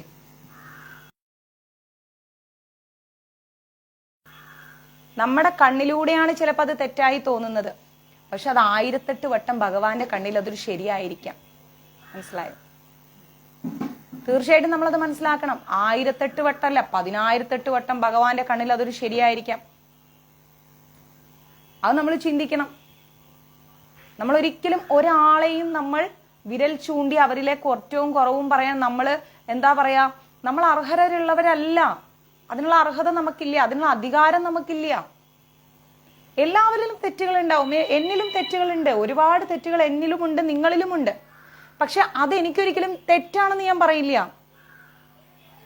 ഒരാളുടെ ജീവിതത്തിലേക്ക് ഞാൻ പുറത്തു നിന്ന് നോക്കുമ്പം അവരുടെ ജീവിതത്തിൽ അവർ പോയ വഴികളെല്ലാം തെറ്റായിരിക്കാം. പക്ഷെ അവരുടെ സാഹചര്യത്തിൽ നിൽക്കുമ്പോൾ അങ്ങനെ അവരെ കൊണ്ട് പറ്റൂ. മനസ്സിലായില്ലേ? അവരെ കൊണ്ട് അതേ പറ്റൂ ആ സാഹചര്യത്തിൽ, അല്ലാതെ ഒന്നും പറ്റൂല. എനിക്ക് വേണമെങ്കിൽ പറയാം, നിങ്ങൾ അങ്ങനെ ചെയ്ത തെറ്റായി പോയി, നിങ്ങൾ നിങ്ങളുടെ ഹസ്ബൻഡ് മരിച്ചപ്പോൾ രണ്ടാമത് കെട്ടിയില്ലേ, എന്ത് കാര്യം, നിങ്ങൾക്ക് മാന്യമായി ജീവിച്ചൂടെ, നിങ്ങൾക്ക് കുറെ സ്വത്തും പണമൊക്കെ അല്ലേ, വീടില്ലേ, സഹോദരങ്ങളില്ലേ എന്ന് എനിക്ക് പറയാം. പക്ഷെ ആ സാഹചര്യത്തിൽ ആ വ്യക്തി നിൽക്കുമ്പോൾ ആ വ്യക്തിക്ക് ആ സമയത്ത് അത് അനിവാര്യമാണ്. അത് ഈശ്വരൻ അറിഞ്ഞുകൊണ്ടാണ് അവരുടെ ജീവിതത്തിൽ അത് നടക്കുന്നത്. മനസ്സിലാവുന്നുണ്ടോ? അപ്പൊ ഒരിക്കലും ഒരു വ്യക്തിയെയും നമുക്ക് കുറ്റപ്പെടുത്താൻ അർഹതയില്ല. നമുക്ക് സാധിക്കൂല. അവരുടെ ജീവിതത്തിൽ അത് ആ സമയത്ത് അത് അനിവാര്യമാണ്, അതുകൊണ്ട് അവരങ്ങനെ ജീവിച്ചു. അതിലൊരു തെറ്റ് നമുക്ക് പറയാൻ പറ്റൂല. ക്ലിയർ? ഭഗവാനിൽ നിന്ന് നേരിട്ട് പഠിക്കുന്നത് പോലെ ആയിരിക്കും ഭഗവാനുമായി ബന്ധപ്പെട്ട വ്യക്തികളോടൊപ്പം നമ്മൾ ജീവിച്ച് പലതും പഠിച്ചെടുക്കുമ്പോൾ. കൃഷ്ണാവബോധമുള്ള ഒരു വ്യക്തിയുടെ കൂടെ സഹവസിച്ച് അവരുമായി ഇടപെട്ട് അവരോടുകൂടെ ജീവിക്കുമ്പോൾ നമ്മൾ മനസ്സിലാക്കണം എന്താ മനസ്സിലാക്കേണ്ടത്? ഭഗവാനിൽ നിന്ന് നേരിട്ട് പഠിക്കുന്നത് പോലെ ആയിരിക്കും ഈ കാര്യങ്ങൾ നമുക്ക് കിട്ടുന്നത് എന്ന്. ഒരു 2 മണിക്കൂർ കഴിഞ്ഞിട്ട് വിളിക്കുമോ മാതാജി, ക്ലാസ് എടുക്കുകയാണ്. അപ്പൊ നമ്മൾ എന്ത് മനസ്സിലാക്കണം? അല്ലെങ്കിൽ ഏറ്റവും ബുദ്ധിമാനായിരിക്കുന്ന ആള് പോലും അമ്പരന്ന് പോകും. ചില വ്യക്തികൾ വിചാരിക്കും ഞാൻ തന്നെയാണ് ഈ ലോകത്ത് ഏറ്റവും വലിയ ബുദ്ധിമാനായ ആള്, എന്റെ ബുദ്ധിക്ക് മുമ്പിൽ ആർക്കൊന്നും ചെയ്യാൻ പറ്റില്ല, ഞാൻ ഭയങ്കര ബുദ്ധിയുള്ള ഒരാളാണ് എന്നൊക്കെ ചിന്തിക്കും. പക്ഷെ വെറും വിഡ്ഢിത്തരമാണ്, വെറും വിഡ്ഢിത്തരമാണ്. ആരും ഈ ലോകത്ത് ഭയങ്കര ബുദ്ധി ഇല്ലാത്തവരൊന്നുമില്ല. എല്ലാവരും ബുദ്ധിയുള്ളവരും അല്ലാത്തവരൊക്കെ തന്നെയാണ്. നമ്മുടെ ജീവിതത്തിൽ എന്ത് നടക്കുന്നുണ്ടെങ്കിൽ അത് ഈശ്വര നിശ്ചയമാണെന്ന് മനസ്സിൽ ഉറപ്പിച്ചങ്ങോട്ട് വെക്കുക. കൂടുതൽ നമ്മൾ അതേക്കുറിച്ച് വിശകലനം ചെയ്യാൻ നടക്കണ്ട. ഈശ്വരൻ നടത്തുന്ന വഴികളിലൂടെയാണ് നമ്മൾ നടന്നു പോകുന്നത്.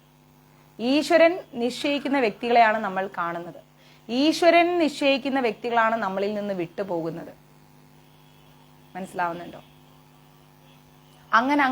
അങ്ങനെ പോകുന്നു ഒരു വ്യക്തിയുടെ ജീവിതം. അപ്പോൾ ഒരിക്കലും നമ്മൾ ഒരു വ്യക്തികളുടെ ജീവിതത്തിലേക്കും വിരൽ ചൂണ്ടി ശരിയും തെറ്റിനെയും വിശകലനം ചെയ്യാൻ മാത്രം വളർന്നിട്ടില്ല എന്ന ഉത്തമ ബോധ്യം നമ്മൾക്കുള്ളിൽ ഉണ്ടാവണം. ക്ലിയർ? ഇത്രയും എടുത്തത് മനസ്സിലായോ? ഞാൻ മുൻ ക്ലാസ്സുകളിലും പറഞ്ഞിട്ടുണ്ട്, മഞ്ജരി ചേച്ചി മെനാന്ന് വിളിച്ചിരുന്നില്ലേ, ഞാൻ ഹോസ്പിറ്റലായിരുന്നു, അതാ കട്ട് ചെയ്ത്. ഇന്നാണ് ഒന്ന് തല പൊക്കിയത്. ഞാൻ ഇത് കഴിഞ്ഞിട്ട് ചേച്ചിയെ വിളിക്കാം. അപ്പോൾ സത്യത്തിൽ ഞാനിപ്പോൾ പറഞ്ഞ കാര്യം ഭഗവത്ഗീതയെന്ന് മാത്രമല്ല കേട്ടോ, ചേച്ചിയും പലപ്പോഴും എനിക്ക് ട്രിവാൻഡ്രം ഹോട്ടലിൽ വെച്ചിട്ട് എന്നെ ഉപദേശിച്ച കാര്യങ്ങളാണ്. ഞാൻ പല സമയങ്ങളിലും തളർന്നു പോയപ്പോഴൊക്കെ ചേച്ചി എന്നെ ഒരു അമ്മയുടെ സ്ഥാനത്ത് നിന്ന്, അല്ലെങ്കിൽ അമ്മയായിട്ട് തന്നെ ഇരുന്ന്, എന്നെ മാത്രമല്ല ഞങ്ങളുടെ സീരിയൽ കുടുംബത്തിലെ പലരെയും അഡ്വൈസ് ചെയ്യുന്ന കുറച്ച് നല്ല വ്യക്തിത്വങ്ങൾ, അതിലൊരു പ്രമുഖ സ്ഥാനമാണ് ചേച്ചി. ഞാൻ ചേച്ചി ലൈവിൽ വന്നുകൊണ്ട് പറഞ്ഞതല്ല, ലൈവിൽ വന്നപ്പോൾ ഞാനത് ഓർത്ത് പറഞ്ഞതാണ്. കാരണം നമ്മൾക്ക് വേണ്ടത് എന്താ അറിയോ? ബെറ്റർ അഡ്വൈസ് ആണ്. നമ്മളൊന്ന് പതറിപ്പോകുമ്പോൾ നമ്മളെ വീണെടുത്തിട്ട് ചവിട്ടുന്ന ബന്ധങ്ങളല്ല നമുക്ക് വേണ്ടത്. ആ പതറിപ്പോയെടുത്ത് ലഭിക്കുന്ന ബെറ്റർ അഡ്വൈസ്, ഉപദേശം, നീ ഇങ്ങനെ ഇരുന്നാ പോരാ, നീ എഴുന്നേൽക്കുക, നിന്നെ കൊണ്ട് പറ്റും. ശരിക്കും പറഞ്ഞാൽ മഞ്ജരീസ് ഒറ്റപ്പെട്ടു പോയ സമയത്ത് ആദ്യം എൻ്റെ അടുത്തേക്ക് ഓടിയെത്തിയ ഒരാളാണ് ചേച്ചി. ചേച്ചി എന്നോട് പറഞ്ഞെന്തറിയോ? മഹാഭാരതം കയ്യിലുണ്ടെങ്കിൽ നീ എടുക്കുന്ന് പറഞ്ഞു. ഞാൻ പറഞ്ഞു, ചേച്ചി എനിക്ക് അറിയില്ല മഹാഭാരതം എടുക്കാൻ. ആര് പറഞ്ഞു നിനക്കറിയില്ലെന്ന്? നീ മഹാഭാരതം എടുക്കും, നിന്നെ കൊണ്ട് എടുക്കാൻ പറ്റും, വായിക്കും മഹാഭാരതം എന്ന് പറഞ്ഞു. അങ്ങനെ എന്നെ കൊണ്ട് മഹാഭാരതം വായിപ്പിച്ച ഒരാളാണ് ചേച്ചി. ആ മഹാഭാരതം ക്ലാസ് കേൾക്കാൻ ഇന്ന് മഞ്ജരീസിൽ എല്ലാവരും കാതോർത്തിരിക്കുന്നു. സത്യമായ കാര്യമാണത്. അങ്ങനെ കുറച്ച് ആ സമയത്ത് ഉണ്ടായിരുന്ന രാസേശ്വരി മാതാജി, അവരുടെ മകൻ, ഒരുപാട് പേര് ഇന്ന് ഉള്ളവരും പലരും വിട്ടുപോയവരുമായ പല വ്യക്തികൾ, എനിക്ക് വളരെ പ്രിയപ്പെട്ടവര്, അവരൊക്കെ ആയിരുന്നു നമുക്കുള്ളിൽ ഒരു പ്രചോദനം. മനസ്സിലായില്ലേ? അപ്പോൾ നമ്മൾക്ക് വാക്കുകളിലൂടെ കിട്ടുന്ന ആ ഒരു ആശ്വാസം, ധൈര്യം, ആ ഒരു ഉപദേശം, അത് വിലമതിക്കാനാവാത്തതാണ്. എന്ത് കൊടുത്തു കഴിഞ്ഞാലും അതിനോളം വരില്ല ഒന്നും. അപ്പൊ നമ്മൾ തളരുമ്പോൾ നമ്മളെ ആ തളർന്ന അവസ്ഥയിലിട്ട് ചവിട്ടുന്ന ബന്ധങ്ങളല്ല നമുക്ക് വേണ്ടത്. നമ്മളൊന്ന് തളർന്നു കഴിഞ്ഞാൽ, എന്ത് പറ്റിയടാ, എന്താ കാര്യം, നീ വെറുതെ ആലോചിച്ച് ടെൻഷൻ, അത് ശരിയാവും എന്ന് പറഞ്ഞ് നമ്മളിലേക്ക് ഇറങ്ങി വരാൻ പറ്റുന്ന ബന്ധങ്ങളെ വേണം നമ്മൾ മുറുകെ പിടിക്കാൻ. പക്ഷെ കൃഷ്ണാവബോധം നമ്മൾ ഉള്ളിൽ നന്നായി പ്രാക്ടീസ് ചെയ്ത് കഴിയുമ്പോൾ, താങ്ക് യു ചേച്ചി, നമ്മൾ കൃഷ്ണാവബോധം ഉള്ളിൽ ഒരുപാട് പ്രാക്ടീസ് ചെയ്ത് കഴിയുമ്പോൾ നമ്മൾക്ക് തന്നെ നന്മ ഏത്, തിന്മ ഏത്, ഏത് വ്യക്തികൾ നമ്മൾക്ക് നന്മ ചെയ്യുന്നവരാണ്, ഏത് വ്യക്തികൾ നമ്മൾക്ക് തിന്മ ചെയ്യുന്നവരാണ് എന്ന് നമ്മൾ ശരിക്കും മനസ്സിലാക്കും.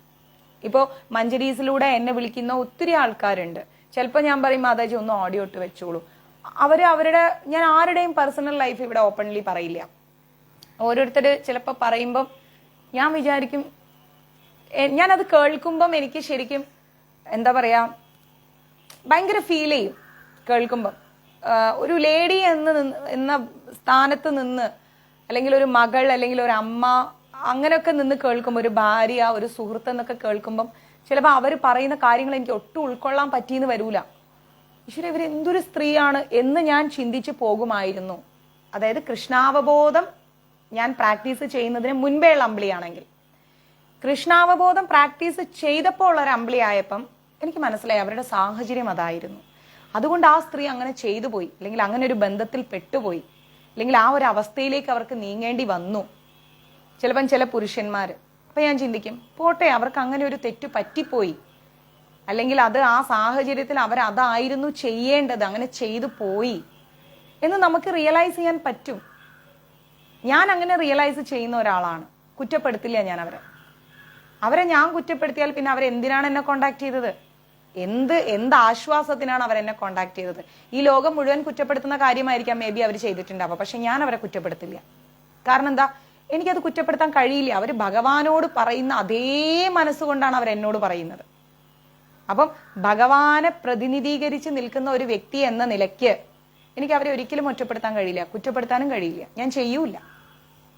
പോട്ടെ, സംഭവിക്കാനുള്ളത് സംഭവിച്ചു, ഇനി നമുക്ക് എന്ത് ചെയ്യാം, നമുക്ക് എങ്ങനെ ഇതിൽ നിന്ന് പുറത്തു വരാം, അതാണ് നോക്കേണ്ടത്. ഇലയ്ക്കും മുള്ളിനും കേടില്ലാതെ നമുക്ക് എങ്ങനെ ഒന്ന് ശ്വാസം വിടാം, അത്രയും ചിന്തിച്ചാൽ മതി. അതിനെന്താ വേണ്ടത് നമുക്ക് ആലോചിക്കാം എന്നാണ് പറഞ്ഞു കൊടുക്കാറ്. അങ്ങനെ നമ്മൾ എന്ത് ചെയ്യണം? പിടിച്ചു നിർത്തണം ഓരോ ജീവിതങ്ങളെയും. അല്ലാത്ത പക്ഷമാണ് ആത്മഹത്യ എന്ന് പറയുന്ന 3-4 അക്ഷരം തേടി അവർ പോയി പോകുന്നത്. അതുകൊണ്ട് വല്ല നേട്ടമുണ്ടോ? ഇല്ല. ജീവിച്ചിരിക്കുന്ന അവരുടെ മക്കളുടെ അവസ്ഥ ആലോചിച്ച് നോക്ക്. അപ്പൊ ആ കുഞ്ഞുങ്ങളെയും ആ കുടുംബത്തെയും സംരക്ഷിക്കുക എന്നുള്ള ഒരു ബന്ധപ്പാട് എനിക്കുണ്ട്, അല്ലെ? അപ്പൊ അതും ഞാൻ ചെയ്യാൻ ബാധ്യസ്ഥയാണ്. ക്ലിയർ? അപ്പൊ ഇത്രയും മനസ്സിലായില്ലേ? ഇനി അടുത്തത് 18ാമത്തെ ശ്ലോകമാണ്. കർമ്മണ്യ കർമ്മയാ പശ്യേത കർമ്മണീച കർമ്മയാഹ സ ബുദ്ധിമാൻ മനുഷ്യേഷു സയുക്ത കൃത്സന കർമ്മകൃ എന്ന് പറഞ്ഞു കഴിഞ്ഞാൽ, കർമ്മത്തിൽ അകർമ്മത്തെയും അകർമ്മത്തിൽ കർമ്മത്തെയും കാണുന്നവനത്രേ മനുഷ്യരിൽ ബുദ്ധിമാൻ. ഇപ്പോ ഞാൻ പറഞ്ഞത് തന്നെയാണ്. ഓക്കെ, ഇപ്പോ ഞാൻ പറഞ്ഞ കാര്യമാണത്. അതായത് കർമ്മത്തിൽ അകർമ്മത്തെയും. എന്താണ്? പെരുന്നാളിന് കോഴിക്കോട്ടേക്ക് വരാനോ? 22-ാം തീയതി കോഴിക്കോടുണ്ട്. 22-ന് കോഴിക്കോട് ഒരു പ്രഭാഷണമുണ്ട്, അതിനു വേണ്ടി വരുന്നുണ്ട്. അപ്പൊ എന്തായാലും നജീം മാതാജിയെ കാണാം. പോരെ? എവിടെയാണെന്നൊക്കെ എനിക്ക് മഞ്ജരീസിലൊരു മെസ്സേജ് ഇടൂ, ഞാൻ വന്ന് കാണാം. അപ്പൊ കർമ്മത്തിൽ അകർമ്മത്തെ, അതായത് ഒരു കാര്യം ഒരാൾ ചെയ്യുമ്പോൾ ആ ചെയ്ത കാര്യത്തെ തെറ്റായ രീതിയിൽ, ഫോർ എക്സാമ്പിൾ ഒരു ബസ് സ്റ്റോപ്പിൽ ഒരു ലേഡി നിൽക്കണം. അപ്പൊ ആ ലേഡി ഒരു പുരുഷനെ നോക്കി ഒന്ന് ചിരിച്ചു. തൊട്ടപ്പുറത്ത് നിൽക്കുന്ന ആളെന്താ പറയാന്നറിയോ? ചിരിക്കുന്നുണ്ട്, ആ പെണ്ണാള് ശരിയില്ല കേട്ടാ എന്ന് പറയും. തൊട്ടിപ്പുറത്ത് നിൽക്കുന്ന ഒരാളെന്താ ചിന്തിക്കാന്നറിയാം? ആ വ്യക്തി ചിന്തിക്കൽ എന്താ പറയാ? നല്ലൊരു കുട്ടി. പരിചയമുള്ളതോ പരിചയമില്ലാത്തതോ ആയ ഒരു വ്യക്തിക്ക് ബഹുമാനത്തോടൊരു പുഞ്ചിരി നൽകി. ഇത് നമ്മൾ കാണുന്ന മൈൻഡ് അനുസരിച്ചിരിക്കും. എന്ത് കാര്യവും നമ്മൾ കാണുന്ന നമ്മുടെ മനസ്സിനെ ആശ്രയിച്ചിരിക്കും അതിന്റെ റിസൾട്ട് വരുന്നത്. റൈറ്റ്? എന്തൊരു കാര്യത്തെയും അത് നമ്മൾ ചിന്തിക്കണം. ഇപ്പോ ഞങ്ങൾ പണ്ടൊക്കെ ഫ്രണ്ട്സായിട്ടൊക്കെ ഇങ്ങനെ പോകുന്ന സമയത്തേ വണ്ടിയിൽ ഇങ്ങനെ ഏതെങ്കിലും കപ്പിൾസ് ഒക്കെ പോകുമ്പോൾ ഞങ്ങളുടെ ഫ്രണ്ട്സൊക്കെ ഒരു പറയുന്ന ഒരു കാര്യമുണ്ട്, പിന്നെ കെട്ടിപ്പിടിച്ചുകൊണ്ട് പോകണം. ഇവിടെ ലോകത്താരും കല്യാണം കഴിച്ചില്ലല്ലോ, അങ്ങ് കെട്ടിപ്പിടിച്ച് ഇവർക്ക് 2 പേർക്കും കൂടെ 2 വീലറിന് 2 സീറ്റ് ആവശ്യമില്ല, 1 സീറ്റ് ആവശ്യം ഉണ്ടായിരുന്നുള്ളൂ. കെട്ടിപ്പിടിച്ചുകൊണ്ട് പോകണം, ഇവർ മാത്രമല്ലേ കെട്ടിയിട്ടുള്ളൂ എന്ന് പറയുന്നവരുണ്ടാവാം. അപ്പൊ ഞാനൊരിക്കൽ എൻ്റെ ഒരു ഫ്രണ്ടിനോട് പറഞ്ഞു, അങ്ങനെ പറയല്ലേ. കാരണം ചിലപ്പോൾ അവർക്ക് അത്രയും ഫ്രീഡം അവരുടെ വീട്ടിലുണ്ടാവില്ലായിരിക്കാം, അവരതുകൊണ്ട് അങ്ങനെ പോകുന്നു. ചിലപ്പോൾ വലിയൊരു വഴക്ക് കഴിഞ്ഞിട്ടായിരിക്കാം 2 പേരും കോംപ്രമൈസ് ആയി പരസ്പരം മനസ്സിലാക്കി അവരുടെ സ്നേഹത്തിന്റെ ഡെപ്ത് മനസ്സിലാക്കിയിട്ട് അവർ കെട്ടിപ്പിടിച്ചു പോകുന്നത്. പോയിക്കോട്ടെ, നമുക്കെന്താ? ചിലപ്പോ അവര് കാലാകാലം അങ്ങനെ ആയിരിക്കാം. അപ്പൊ നമ്മൾ ഏത് കണ്ണുകൾ കൊണ്ട് കാണുന്നു ഒരു വിഷയത്തെ എന്നുള്ളതിനെയാണ് ആശ്രയിച്ചിരിക്കുന്നത്. മനസ്സിലാവുന്നുണ്ട്? അപ്പൊ നമ്മൾ ചെയ്യുന്ന പ്രവൃത്തിയിൽ തെറ്റിനെയും ശരിയായ പ്രവൃത്തിയിൽ തെറ്റായ പ്രവൃത്തിയെയും തെറ്റായ പ്രവൃത്തിയിൽ ശരിയെയും കാണുന്നവരാണ് മനുഷ്യരിൽ ബുദ്ധിമാന്മാർ. മനസ്സിലായോ? ഒരു പ്രവൃത്തി ചെയ്തിട്ട് ആ പ്രവൃത്തിയിലെ തെറ്റിനെയും തെറ്റായ പ്രവൃത്തി ചെയ്തിട്ട് പറഞ്ഞുതരാം മാതാജി, കോഴിക്കോട് വരുന്നത് ഞാൻ ഇടാം, നമ്മുടെ ഗ്രൂപ്പിലിടാം. അപ്പൊ ഒരു തെറ്റായ പ്രവൃത്തി ഇപ്പൊ ഒരാൾ ചെയ്തു പോയി, ആ സാഹചര്യത്തിൽ അവർക്ക് ചിലപ്പോൾ അതേ പറ്റൂന്നേ, അവരെ കുറ്റപ്പെടുത്താൻ പറ്റില്ല. അവർക്ക് അതായിരിക്കും ആ സാഹചര്യത്തിൽ ചെയ്യാൻ പറ്റുന്ന ഒരു കാര്യം. പിന്നെ ഞാൻ അവരെ കുറ്റപ്പെടുത്തിയിട്ട് എന്ത് കാര്യം? അവരുടെ മാനസികാവസ്ഥ ആ സമയത്ത് അങ്ങനെ ആയിപ്പോയി. എനിക്ക് എന്തെങ്കിലും പറയാൻ പറ്റുമോ? ഒന്നും പറയാം. സംഭവിച്ചു പോയി, ഇറ്റ്സ് ഹാപ്പനിങ്. അതിലെ ശരിയെ ഞാൻ കാണണം. ആ ശരിയെ ഞാൻ കണ്ടു കഴിഞ്ഞാലേ ഞാൻ മനുഷ്യനാവുന്നുള്ളൂ. അല്ലാതെ അവർ ചെയ്ത തെറ്റിനെ അങ്ങോട്ട് ഉയർത്തിപ്പിടിച്ച് ജാഥയും വിളിച്ചുകൊണ്ട് നടക്കുന്നതിൽ ഒരർത്ഥവും ഇല്ല. ഒരർത്ഥവും ഇല്ല. അവർ ചെയ്ത പ്രവൃത്തിയിലെ ഒരു ശരി മാത്രം ഞാൻ കണ്ടാൽ മതി. അവിടെ നമ്മൾ മനുഷ്യത്വമുള്ളവരായി. മനസ്സിലായി? അല്ലാണ്ട് നീ അല്ലേടാ അങ്ങനെ ചെയ്തു, നീ അല്ലേടാ ഇങ്ങനെ ചെയ്തു എന്നൊക്കെ പറയുമ്പോഴത്തേക്കും വളരെ മോശമായി പോയി. അപ്പൊ അങ്ങനെ നമ്മൾ ഒരിക്കലും ചെയ്യാൻ പാടില്ല. നമ്മൾ മനുഷ്യരിൽ ബുദ്ധിമാന്മാരാണെന്ന് പറയണമെങ്കിൽ കുറെ നമ്മൾ പറ്റിച്ചും വഞ്ചിച്ചും ചതിച്ചും നമ്മൾ ഒരാളെ സ്ഥാനവും കളഞ്ഞ് നമ്മൾ വലിയ സംഭവ ബഹുലമായി ഇരുന്നിട്ട് ബുദ്ധിമാന്മാരായി കഴിഞ്ഞാൽ വേസ്റ്റാണ്.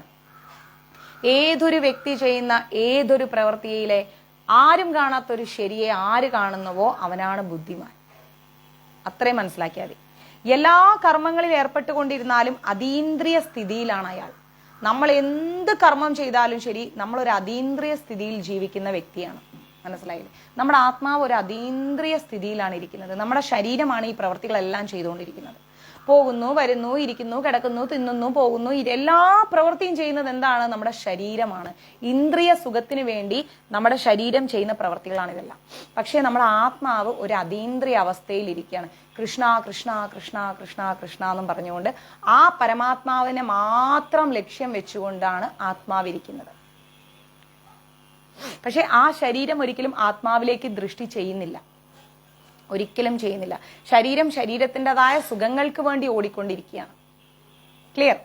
കൃഷ്ണാവബോധത്തോടെ പ്രവർത്തിക്കുന്ന ഒരു വ്യക്തി സ്വാഭാവികമായിട്ടും നല്ല കൃഷ്ണാവബോധത്തോടെയാണ് ഒരു വ്യക്തി പ്രവർത്തിക്കുന്നതെങ്കിൽ സ്വാഭാവികമായിട്ടും ഈ ഭൗതിക ബന്ധങ്ങളെ കുറിച്ച് ഒന്നും ബോധേഡല്ല. ഭൗതിക ബന്ധങ്ങൾ ആരായാലും, ജന്മം നൽകിയ അമ്മയായാലും ശരി, നമ്മളെ സ്നേഹിക്കുന്നില്ലെങ്കിൽ നമ്മൾ അതിൽ ഫീൽ ചെയ്യേണ്ട ആവശ്യമില്ല. നമ്മൾ എന്തിനു ഫീൽ ചെയ്യണം? നമുക്ക് അവരോട് വെറുപ്പുണ്ടെങ്കിലേ നമ്മൾ അവർ ചെയ്യുന്ന പ്രവൃത്തിയെ കുറിച്ച് ഓർത്ത് സങ്കടപ്പെടൂ. നമുക്ക് വെറുപ്പില്ലെങ്കിൽ പിന്നെ നമ്മൾ എന്തിനാ അവരോട് ദേഷ്യപ്പെടുന്നത്? നമുക്ക് എന്തിനാണ് അവരോട് വെറുപ്പ് തോന്നുന്നത്? മനസ്സിലായില്ലേ? അപ്പൊ നമ്മൾ ഒരിക്കലും എന്താ മനസ്സിലാക്കേണ്ടതെന്ന് വെച്ചാൽ, ഒരിക്കലും നമ്മൾ ഒരു തരത്തിലുള്ള ഭൗതിക ബന്ധങ്ങളിലും നമ്മൾ ഫീൽ ചെയ്യണ്ട. ആര് വേണമെങ്കിലും എന്ത് വേണമെങ്കിലും ചെയ്തോട്ടെ. മനസ്സിലായില്ലേ? ആര് വേണമെങ്കിലും എന്ത് വേണമെങ്കിലും ചെയ്തോട്ടെ.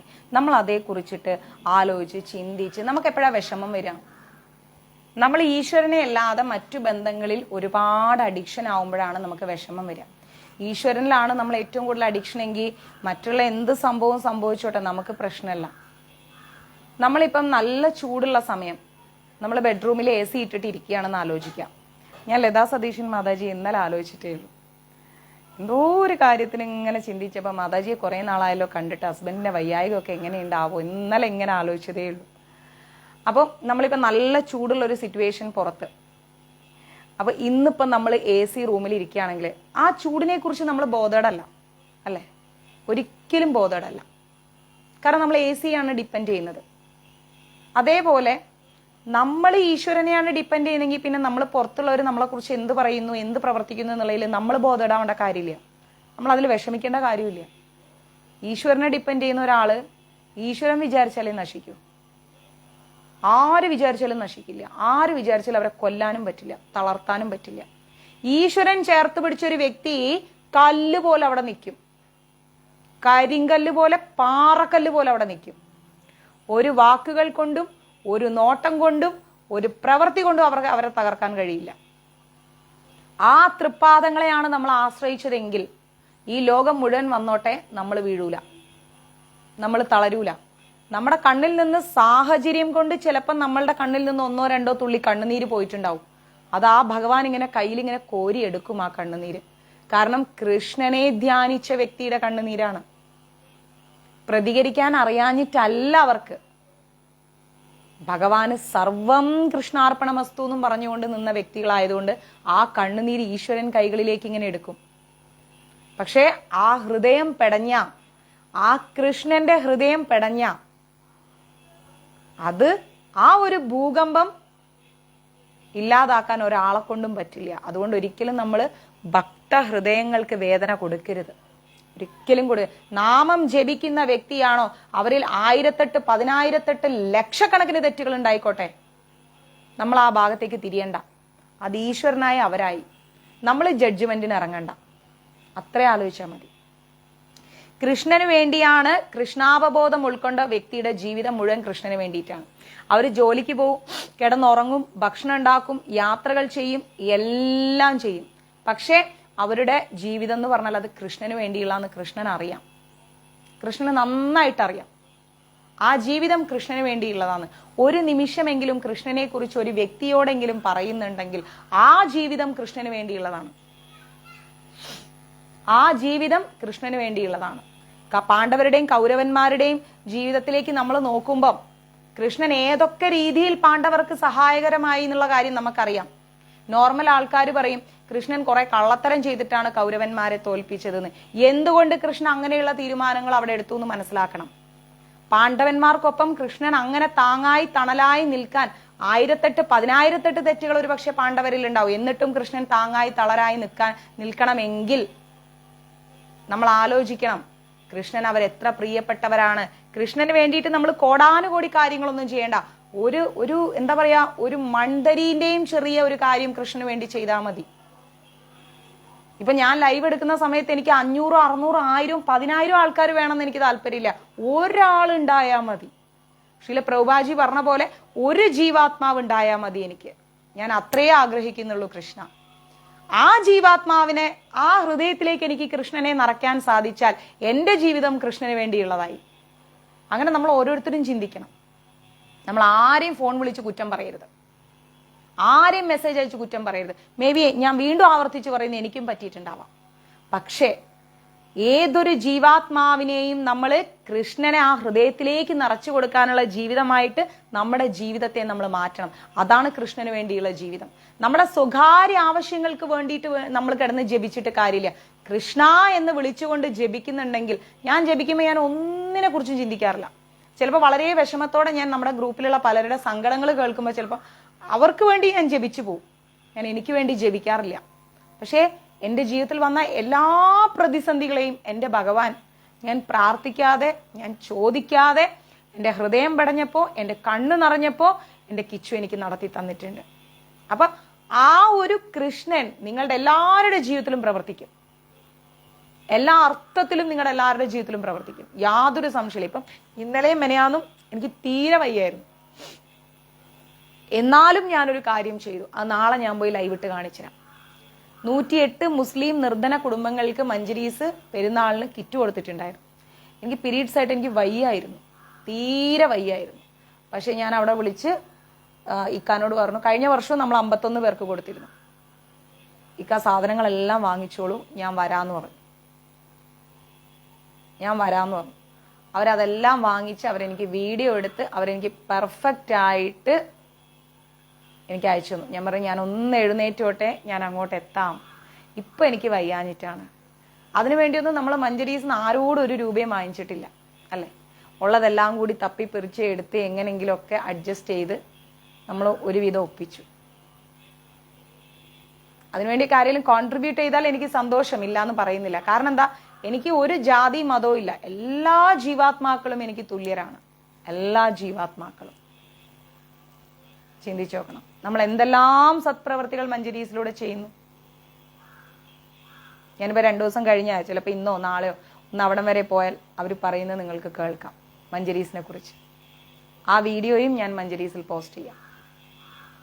അപ്പം നമ്മൾ അങ്ങനെ കുറേ കാര്യങ്ങൾ നമ്മൾ മനസ്സിലാക്കണം. നമുക്ക് ഒരു ജാതി മതോ ബന്ധത്തിന്റെ പേരിൽ നമുക്ക് ഒരു വേർതിരിവുമില്ല. ജീവാത്മാക്കൾ എന്നും ജീവാത്മാക്കളാണ്. മനസ്സിലായി? നമ്മുടെ ഓരോ നിമിഷത്തെ ജീവിതവും ഈശ്വരന് വേണ്ടി ആത്മസമർപ്പണത്തോടു കൂടി നമ്മൾ മുന്നോട്ട് പോവാം. ആത്മസമർപ്പണത്തോടു കൂടി നമ്മൾ മുന്നോട്ട് പോവാം. ഒരു നിമിഷം നമുക്ക് വയ്യെങ്കിൽ ആ വയ്യാത്ത നിമിഷത്തും നമ്മൾ ഭഗവാന് വേണ്ടി എന്ത് ചെയ്യാം? ആ നാമമെങ്കിലും ജപിക്കാം. നമ്മൾ ഹരേ കൃഷ്ണ എന്ന് ജപിക്കുമ്പോൾ നമ്മൾ വിചാരിക്കും നമ്മൾ മാത്രം കേൾക്കുന്നത്. അല്ല, ചുറ്റുപാടുള്ള ഏകകോശ ജീവികൾ പോലും ആ നാമം കേൾക്കുന്നു എന്ന് നമ്മൾ മനസ്സിലാക്കണം. അങ്ങനെ ആ ജന്മങ്ങൾ കൂടി രക്ഷപ്പെടുന്നു എന്ന് നമ്മൾ മനസ്സിലാക്കണം. അങ്ങനെ നമ്മൾ മുന്നോട്ട് പോകണം. ക്ലിയർ? അതുകൊണ്ട് അതിന്റെ പ്രവർത്തനങ്ങൾ, ആ ഫലങ്ങളെല്ലാം നമ്മൾ അനുഭവിച്ചില്ലെങ്കിൽ കൂടിയും നമ്മുടെ ആ ഒരു എന്താ പറയുക ചുറ്റുപാടുള്ള എല്ലാവരും അനുഭവിക്കുന്നത്. അതിൽ ഭഗവാൻ എത്ര സംതൃപ്തനാണ്, ഒരുപാട് സംതൃപ്തനാണ്. കൃഷ്ണന് വേണ്ടി എല്ലാ പ്രവർത്തികളിലും ഏർപ്പെടുന്ന അയാള് മനുഷ്യരിൽ വെച്ച് ബുദ്ധിമാനാണ്. ഉള്ള വാങ്ക യാര്, ഒരു മിനിറ്റ്, കൊഞ്ചം ഉള്ള വാങ്ക. உள்ள வாங்க. அம்மா ஏண்டா தம்பி நீயா, இங்க வச்சுக்கோ கண்ணா. ஒன்று എത്ര ഇരിക്ക കണ്ണാ? 4 ഓക്കേപ്പാ. മാല കൊണ്ടുവന്നതാ. എന്നിട്ട് അവൻ മിണ്ടാതെ നിൽപ്പുണ്ട്. അപ്പോ കൃഷ്ണന് വേണ്ടി എല്ലാത്തരം പ്രവൃത്തിയിലും ഏർപ്പെടുന്ന ഒരു വ്യക്തി മനുഷ്യരിൽ വെച്ച് ഏറ്റവും ബുദ്ധിമാനാന്നാ പറയുന്നത്. നമ്മൾ ആര് വേണമെങ്കിലും എന്ത് വേണമെങ്കിലും പറഞ്ഞോട്ടെ, നമ്മളെ ചിലപ്പോൾ ജപിച്ചുകൊണ്ട് നടക്കുമ്പോൾ, കണ്ടിമാല ഇട്ടുകൊണ്ട് നടക്കുമ്പോൾ, ഗോപീചന്ദനം തൊട്ട് നടക്കുമ്പോൾ പ്രാന്തന്മാരെന്നോ വിഡ്ഢികളെന്നോ ഒക്കെ വിളിക്കുക, ആയിക്കോട്ടെന്നേ, നമുക്ക് എന്ത് പാട്, നമുക്കൊരു വിഷയമേ അല്ല. അത് കണ്ടു കഴിഞ്ഞാൽ ആ കണ്ടിമാലയും ആ ഗോപീചന്ദനും ആ ജപമാലയും കണ്ടു കഴിഞ്ഞാൽ അവന് കിട്ടുന്നുണ്ട് കോടാനുകോടി പുണ്യം. ആ ജീവാത്മാവ് അത് മനസ്സിലാക്കുന്നില്ല. അതുകൊണ്ട് നമ്മളെ വിഡ്ഢികളെന്ന് വിളിക്കും. അത് പ്രശ്നമില്ല, വിളിച്ചോട്ടെ, ഒരു വിഷയവും ഇല്ല, ഇഷ്ടം പോലെ വിളിച്ചോട്ടെ, എങ്ങനെ വേണേലും വിളിച്ചോട്ടെ. മനസ്സിലായില്ലേ? അപ്പൊ നമ്മൾ ചിന്തിക്കേണ്ടത് കൃഷ്ണന് വേണ്ടിയുള്ള ജീവിതമാക്കിയിട്ട് നമ്മുടെ ജീവിതം ഓരോ നിമിഷവും എങ്ങനെ മാറ്റാം. അല്ലാതെ എൻ്റെ അമ്മായിയമ്മ അത് പറഞ്ഞു, എൻ്റെ ആൾക്കാർ ഇത് പറഞ്ഞു, അല്ലെങ്കിൽ ഇന്ന ആൾ അത് പറഞ്ഞു അങ്ങനെ ഒന്നും നമ്മൾ ചിന്തിക്കേണ്ട, ഒരാളും ചിന്തിക്കേണ്ട. എൻ്റെ മക്കൾ പറഞ്ഞു, മരുമക്കൾ പറഞ്ഞു, ഇതിനെക്കുറിച്ചൊന്നും നമ്മൾ ബോധടേ ആവണ്ട. മനസ്സിലായില്ലേ? ഒന്നിനെ കുറിച്ചും ബോധേടാവണ്ട. നമ്മൾ ജീവിക്കുന്ന ജീവിതം ജീവിച്ചു പോവുക, മുന്നോട്ട് തന്നെ പോവുക, മുന്നോട്ട് വെച്ച കാലം മുന്നോട്ട്. ആ ജീവിതത്തിൽ പല കാറ്റടികളും ഉണ്ടാവും, പല തരത്തിലുള്ള പ്രളയവും ഉണ്ടാവും. ഈ പ്രളയത്തിലൊന്നും മുങ്ങിപ്പോവാനുള്ളതല്ല ഒരു കൃഷ്ണഭക്തി പ്രാക്ടീസ് ചെയ്യുന്ന ഒരു വ്യക്തിയുടെ ജീവിതം. ഒരു സുനാമിയിലും മുങ്ങിപ്പോകാനുള്ളതല്ല കൃഷ്ണഭക്തി പ്രാക്ടീസ് ചെയ്യുന്ന ഒരാളുടെ ജീവിതം. കൃഷ്ണന് വേണ്ടി ജീവിക്കുന്ന വ്യക്തി കൃഷ്ണന് വേണ്ടി തന്നെ ജീവിക്കുന്നു എന്ന് ഉറപ്പുണ്ടെങ്കിൽ പ്രതിസന്ധികളിൽ തളരില്ല. ക്ലിയർ? അകർമ്മം എന്നാൽ പ്രതികരണമില്ലാത്ത കർമ്മം എന്നർത്ഥം. എന്തൊരു കർമ്മം ചെയ്താലും അതിൽ പ്രതികരണമില്ല എങ്കിൽ അത് അകർമ്മമാണ്. അത് കുറച്ചുകൂടെ വിശദമായി പറഞ്ഞുതരാം. കർമ്മഫലം ആത്മസാക്ഷാത്കാരത്തിന്റെ മാർഗത്തിൽ വിലങ്ങുതടിയാകുമോ എന്ന് ഭയന്ന് വ്യക്തിശൂന്യവാദി കാമ്യകർമ്മങ്ങളിൽ നിർത്തുന്നു. നമ്മളിപ്പോ എന്താ പറയുന്നത്, കർമ്മഫലം, നമ്മളൊരു കാര്യം ചെയ്താൽ അതിന്റെ കർമ്മഫലം ആത്മസാക്ഷാത്കാരത്തിന്റെ, ഇപ്പൊ നമ്മളൊരു കാര്യം എന്താ പറയാ ചെയ്യുന്ന സമയത്ത്, നമ്മൾ എന്തെങ്കിലും ഒരു കാര്യം ചെയ്യുന്ന സമയത്ത് നമ്മൾ അയച്ചുതരാം ലതമാതാജി. അപ്പൊ നമ്മൾ എന്തെങ്കിലും ഒരു കാര്യം ചെയ്യുന്ന സമയത്ത് ആ ചെയ്യുന്ന കാര്യത്തിന്റെ റിസൾട്ട് മേ ബി ശരിയാവാം, തെറ്റാവാം. ഇത് നമ്മുടെ ആത്മസാക്ഷാത്കാരത്തിന് എന്തെങ്കിലും പ്രശ്നങ്ങൾ ഉണ്ടാക്കുമോ എന്നുള്ള ആ ഒരു ഭയം നമ്മളിൽ ഉണ്ടാവാം. ആ ഭയം കൊണ്ട് നമ്മൾ ചിലപ്പോൾ എന്തെങ്കിലും പ്രവർത്തനങ്ങൾ ചെയ്യാതിരുന്നേക്കാം. മനസ്സിലായില്ലേ? എന്തെങ്കിലും പ്രവർത്തനങ്ങൾ ചെയ്യാതിരുന്നേക്കാം, ചെയ്യേണ്ട കർമ്മങ്ങൾ ചെയ്യാതിരുന്നേക്കാം. അപ്പൊ ഇങ്ങനെ ഉണ്ടാവുന്ന കാര്യങ്ങൾ നമ്മൾ എന്ത് ചെയ്യണം? കുറച്ചും കൂടെ മനസ്സിനെ കൺട്രോൾ ചെയ്യണം. നമ്മൾ ചെയ്യേണ്ട കാര്യങ്ങൾ കൃത്യമായിട്ട് ചെയ്യേണ്ട സമയത്ത് തന്നെ നമ്മൾ ചെയ്യണം. അതിന്റെ റിസൾട്ട് എന്താണ്, ഏതാണ്, അതേക്കുറിച്ചൊന്നും നമ്മൾ ചിന്തിക്കേണ്ട. നമ്മൾക്ക് ഒരു റിസൾട്ട് തരേണ്ടത് ആരാണ്? ഭഗവാനാണ്. അത് ഭഗവാൻ തരേണ്ട സമയത്ത് കൃത്യമായിട്ട് തരും, തരാതിരിക്കില്ല എന്ന് നമ്മൾ നല്ല ബോധ്യത്തോടു കൂടി നമ്മൾ മുന്നോട്ട് പോവാം. എന്നാൽ പരമദിവ്യോത്തമ പുരുഷനായിരിക്കുന്ന ഭഗവാന്റെ നിത്യദാസനാണെന്ന് ഒരു ഭക്തന് ശരിക്കറിയാം. നമ്മുടെ ജീവിതത്തിൽ എന്ത് സംഭവിച്ചാലും നമ്മൾ മനസ്സിലാക്കണം, അത് എന്താ പറയാ, സങ്കടമായാലും ശരി, സന്തോഷമായാലും ശരി, ഞാൻ പരമപുരുഷനായിരിക്കുന്ന ഭഗവാന്റെ നിത്യദാസനാണ്. അപ്പം ആ ദാസനായ എൻ്റെ ജീവിതത്തിൽ ശരിയും തെറ്റുമായിരിക്കുന്ന പലതും സംഭവിക്കാം. അത് മുജ്ജന്മങ്ങളുടെ നമ്മുടെ കർമ്മഫലമാവാം. ആ കർമ്മഫലത്തെ ആശ്രയിച്ചാണ് ഇന്നത്തെ നമ്മുടെ ജീവിതത്തിൽ പലതും സംഭവിക്കുന്നത്. മനസ്സിലായി? അപ്പം അതിൽ നമ്മൾ ഈശ്വരനെ പഴിച്ച് ജീവിക്കേണ്ട ഒരു കാര്യവുമില്ല. അത് നല്ലതായാലും ശരി, ചീത്തയായാലും ശരി, ഭഗവാന്റെ തൃപ്പാദങ്ങളെ മുറുകെ പിടിച്ച്, ഭഗവാനെ സ്നേഹിച്ച്, ഭഗവാനെ ഹൃദയത്തിൽ സ്ഥാപിച്ച് നമ്മൾ മുന്നോട്ട് പോകണം. അങ്ങനെ പോകുമ്പോൾ എന്തായി? നമ്മുടെ ജീവിതത്തിൽ നന്മയുള്ള സമയങ്ങൾ മാത്രമായിട്ട് വരും. ആ നന്മയാണ് നമ്മൾ കൃഷ്ണാവബോധമായിട്ട് മാറ്റേണ്ടത്. ഓക്കെ? അതുകൊണ്ട് കൃഷ്ണാവബോധ പ്രവർത്തനത്തിൽ എത്രത്തോളം നമ്മൾ മുഴുകുന്നോ അത്രത്തോളം നമുക്ക് എന്ത് ലഭിക്കും? ശാന്തിയും സമാധാനവും കിട്ടും. ഇനി അതല്ല എങ്കിൽ നമുക്ക് എന്ത് ലഭിക്കില്ല? ശാന്തിയും ലഭിക്കില്ല, സമാധാനവും ലഭിക്കില്ല. നമ്മൾ അങ്ങ് കിടന്ന് വല്ലാണ്ട് ഫീൽ ചെയ്ത് നമ്മുടെ ജീവിതം ഒരു ദുഃഖ കടലായി മാറിത്തീരും. കൃഷ്ണാവബോധമുള്ള ഒരു വ്യക്തിയോ എത്ര പ്രശ്നങ്ങൾ നമുക്ക് ചുറ്റിലുണ്ടായാലും ശരി, നമ്മൾ അങ്ങനെ നിൽക്കും. നമുക്ക് എന്ത് പ്രശ്നം വന്നാലും നമ്മൾ നിൽക്കും. ഒരു തരത്തിലും നമ്മൾ തളരാതെ, എന്താ പറയുക, വിഷമിക്കാതെ, ഒറ്റയ്ക്കല്ല എന്ന നല്ല ബോധത്തോടെ, സങ്കടങ്ങളൊന്നും ഇല്ലാതെ നമ്മൾ നിൽക്കും. നമ്മളെപ്പോഴാണ് സങ്കടപ്പെടുന്നത്? നമ്മുടെ മറ്റ് ബന്ധങ്ങളിൽ ഒരുപാട് ഡീപ്ലി കിടക്കുന്ന സമയത്ത്. അങ്ങനെയല്ല നമ്മൾ കൃഷ്ണനിലേക്കാണ് നമ്മൾ അങ്ങോട്ട് വല്ലാതെ നമ്മൾ ആഴ്ന്നിറങ്ങിയിരിക്കുന്നത്. കൃഷ്ണനെ മാത്രം ഫോക്കസ് ചെയ്യുന്ന ഒരു വ്യക്തിക്ക് ഒരിക്കലും സങ്കടപ്പെടേണ്ട കാര്യങ്ങളില്ല, ഒരിക്കലും വിഷമിക്കേണ്ട കാര്യമില്ല. മനസ്സിലായില്ലേ? സങ്കടങ്ങളെല്ലാം നമുക്ക് സന്തോഷങ്ങളാണ്. കാരണം നമ്മുടെ ജീവിതത്തിൽ നമ്മുടെ കർമ്മഫലത്തിന്റെ ഭാഗമായിട്ട് പലതും സംഭവിച്ചേക്കാം. ആ സംഭവിച്ച കാര്യങ്ങളെല്ലാം തന്നെ ഈശ്വരൻ അറിഞ്ഞുകൊണ്ടാണ് സംഭവിക്കുന്നത്. അപ്പൊ അതിൽ നമ്മൾ ഒരുപാട് ദുഃഖിക്കണോ? ഇനി ഒരുപാട് സന്തോഷങ്ങൾ വന്നേക്കാം. ഈ സന്തോഷത്തിൽ നമ്മൾ ഒരുപാട് തലയിട്ടടിച്ച് ഹാ ഹൂ ഹീ എന്നും പറഞ്ഞിട്ട് തുള്ളിച്ചാടേണ്ട ആവശ്യമുണ്ടോ? അതും ഇല്ല, അതിന്റെ ആവശ്യമില്ല. സന്തോഷമായാലും ശരി, സങ്കടമായാലും ശരി, ഒരു തുല്യ രീതിയിൽ നമ്മൾ മുന്നോട്ട് കൊണ്ടുപോകാം. പക്ഷെ ചില സമയങ്ങളിൽ നമുക്ക് ചില കാര്യങ്ങൾ നമ്മുടെ മനസ്സിനെ നിയന്ത്രിക്കാൻ പറ്റൂല. നമുക്ക് വല്ലാതെ നമുക്ക് വിഷമം വരും. അപ്പോഴും ആ സങ്കടങ്ങളെല്ലാം ഭഗവാന്റെ മുമ്പിൽ പറഞ്ഞ് അങ്ങോട്ട് കരഞ്ഞു തീർക്കുക. എന്നിട്ട് ഭഗവാനോട് പറയണം നമ്മൾ, ഭഗവാനെ, ഞാൻ അങ്ങയുടെ മുമ്പിൽ ഇതങ്ങ് പറഞ്ഞു തീർക്കുന്നത് എനിക്ക് വേറൊരാളോട് പറയാൻ താല്പര്യമില്ല, ഇഷ്ടമില്ല. എനിക്ക് അങ്ങയോടാണ് എല്ലാം ഷെയർ ചെയ്യേണ്ടത്. അങ്ങാണ് എനിക്ക് ഇമ്പോർട്ടൻറ്റ്. അങ്ങയേക്കാൾ വലുതായി എനിക്ക് ആരുമില്ല. എന്നെ കേൾക്കാനും എന്നെ മനസ്സിലാക്കാനും എന്നെ അറിയാനും എന്നെ ഉൾക്കൊള്ളാനും ഈ ഭൂമിയിൽ എന്നും സത്യം മാത്രമായി നിലനിൽക്കുന്നത് അങ്ങ് മാത്രമാണ്. മറ്റാരിലും നമ്മൾ വിശ്വാസം വെച്ചിട്ട് കാര്യമില്ല. ഒരാളിലും വിശ്വാസം വെച്ചിട്ട് കാര്യമില്ല. ഇന്നല്ലെങ്കിൽ നാളെ നമ്മൾ വിശ്വസിക്കുന്ന വ്യക്തികൾ നമ്മളെ വിട്ടിട്ട് പോകും. അവർ നമുക്ക് എത്ര പ്രിയപ്പെട്ടവരായാലും അവർ നമ്മളെ വിട്ടിട്ട് പോകും. മേ ബി നമ്മൾക്കെതിരെ തിരിയാം, സംസാരം കൊണ്ടോ പ്രവൃത്തി കൊണ്ടോ ഒക്കെ തിരിയാം. അപ്പൊ നമ്മൾ എന്ത് മനസ്സിലാക്കണം? അതിലൊന്നും പോയി ടെൻഷൻ അടിക്കണ്ട. ഈശ്വരൻ എന്ന് പറയുന്ന പരമസത്യം ആശ്രയിച്ച് നമ്മൾ മുന്നോട്ട് പോവുക. അങ്ങനെ മുന്നോട്ട് പോയി കഴിഞ്ഞാൽ ദുഃഖത്തിന് നമ്മുടെ ജീവിതത്തിൽ ഒരു സ്ഥാനവും ഇല്ല. ആ വ്യക്തിക്ക് ദുഃഖിക്കേണ്ടി വരൂല. ചിലരുടെ ജീവിതത്തിലേക്ക് നമ്മൾ നോക്കുമ്പോൾ അയ്യോ, അവർക്ക് 1008 പ്രശ്നങ്ങളാണ് അവർക്ക് ചുറ്റും. ഒന്ന് കഴിഞ്ഞ് എൻ്റെ ലൈഫൊക്കെ അങ്ങനെയാണ്. പക്ഷെ എന്നാലും നമ്മൾ ഹാപ്പി ആയിട്ട് ഇരിക്കുന്നു. നമ്മൾ കിടക്കുന്നു, ഇരിക്കുന്നു, ഉറങ്ങുന്നു, ഉണ്ണുന്നു, പോകുന്നു, വരുന്നു. എങ്ങനെ സാധിക്കുന്നു എന്ന് വെച്ച് കഴിഞ്ഞാൽ എല്ലാം ഭഗവാനിൽ സമർപ്പിക്കുന്നു. സർവം കൃഷ്ണാർപ്പണമസ്തു. അതുകൊണ്ട് എല്ലാം നടക്കുന്നുണ്ട് ജീവിതത്തിൽ. അല്ല എങ്കിൽ നമ്മുടെ ലൈഫ് ഒരു അട്ടർ വേസ്റ്റ് ആയി പോകും, നമ്മുടെ ജീവിതം. ക്ലിയർ? അതുകൊണ്ടാണ് നമ്മൾ എപ്പോഴും കൃഷ്ണാവബോധത്തിൽ മുഴുകണം എന്ന് നമ്മൾ ഇങ്ങനെ പറഞ്ഞുകൊണ്ടിരിക്കുന്നത്.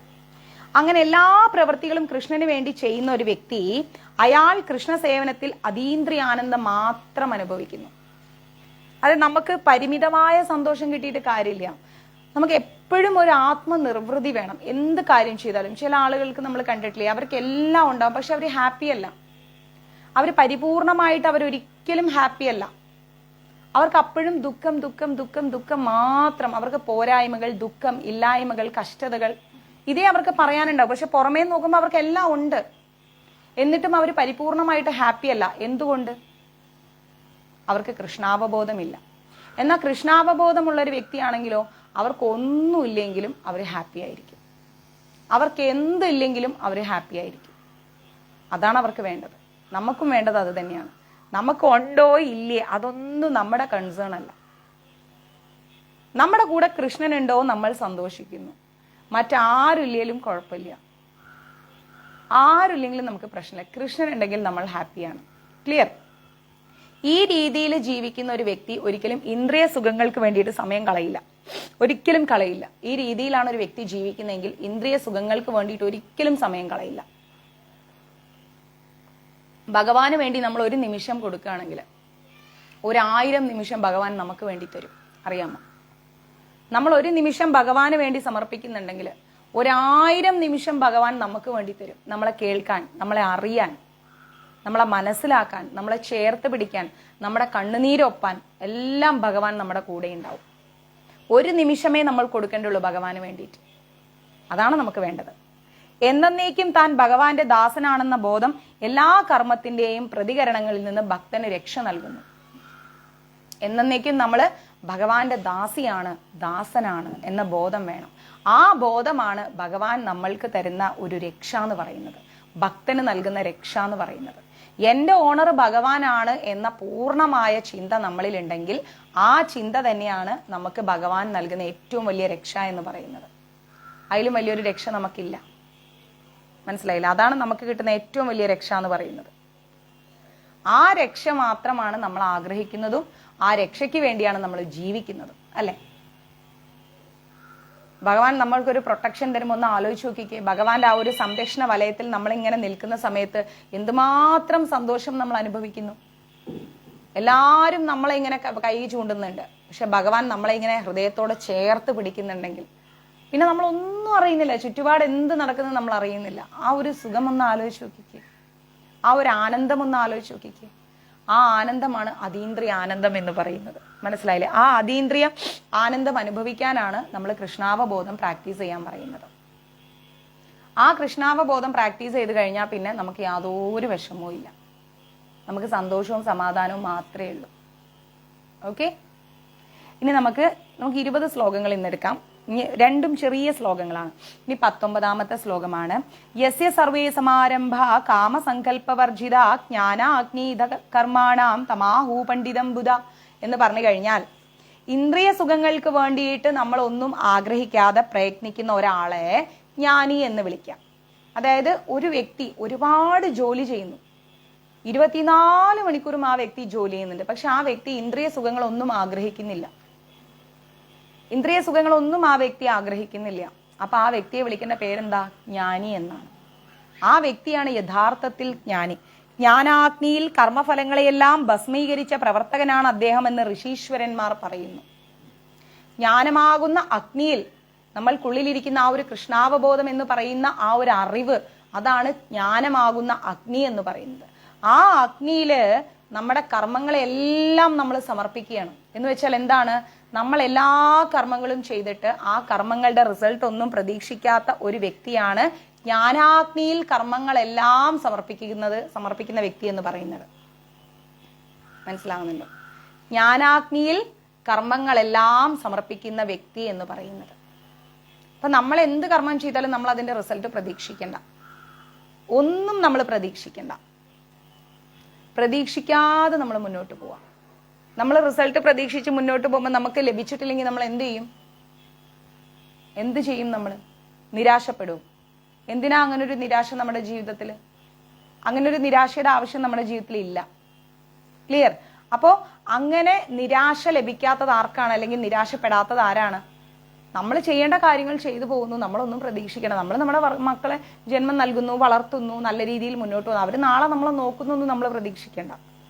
നോക്കും അവരുണ്ടോ എന്നുള്ള ആ പ്രതീക്ഷയിൽ നിന്നിട്ട് നോക്കാതെ ആകുമ്പോഴാണ് നമുക്കൊരു നിരാശ സംഭവിക്കുന്നത്. ആ നിരാശയാണ് ഭക്തി ഇല്ലായ്മ എന്ന് പറയുന്നത്. മനസ്സിലായില്ലേ? നിരാശ എപ്പോഴാണ് നമുക്ക് ഇല്ലാതിരിക്കാം? ഈശ്വരൻ എന്ന് പറയുന്ന പരമസത്യത്തെ ഹൃദയം കൊണ്ട് നമ്മൾ ഉൾക്കൊള്ളുമ്പോൾ നമുക്ക് നിരാശ ഉണ്ടാവില്ല, അല്ലെങ്കിൽ നമുക്ക് നിരാശ വരും. ക്ലിയർ? കൃഷ്ണാവബോധമാർന്നവരുടെ പ്രവൃത്തികൾ തികച്ചും മനസ്സിലാക്കാൻ ആർക്കേ സാധിക്കും? ഭഗവാൻ അത്രയും സ്നേഹിക്കുന്നവർക്കേ സാധിക്കും. കൃഷ്ണാവബോധമാർന്ന വ്യക്തികളുടെ പ്രവൃത്തികൾ തികച്ചും മനസ്സിലാക്കാൻ ഈശ്വരനെ ഹൃദയത്തോടു കൂടി ചേർത്തവർക്കേ മനസ്സിലാവും. ഇപ്പൊ എനിക്ക് നിങ്ങളിൽ ഒരാളെ, അവർ ചെയ്യുന്ന പ്രവൃത്തികളെല്ലാം ചിലപ്പോൾ എൻ്റെ കണ്ണിൽ കാണുമ്പോൾ തെറ്റായിരിക്കാം, അല്ലെങ്കിൽ മറ്റുള്ളവരെ കണ്ണിൽ കാണുമ്പോൾ തെറ്റായിരിക്കാം. പക്ഷേ നമ്മളിൽ കൃഷ്ണാവബോധം ഉണ്ടെങ്കിൽ ആ തെറ്റുകളുടെ ശരികളെ നമുക്ക് കാണാൻ പറ്റും. ആ വ്യക്തി ചെയ്യുന്ന തെറ്റുകളുടെ ശരികളെ നമുക്ക് കാണാൻ സാധിക്കും. ആ ശരികളെയാണ് നമ്മൾ മനസ്സിലാക്കേണ്ടത്.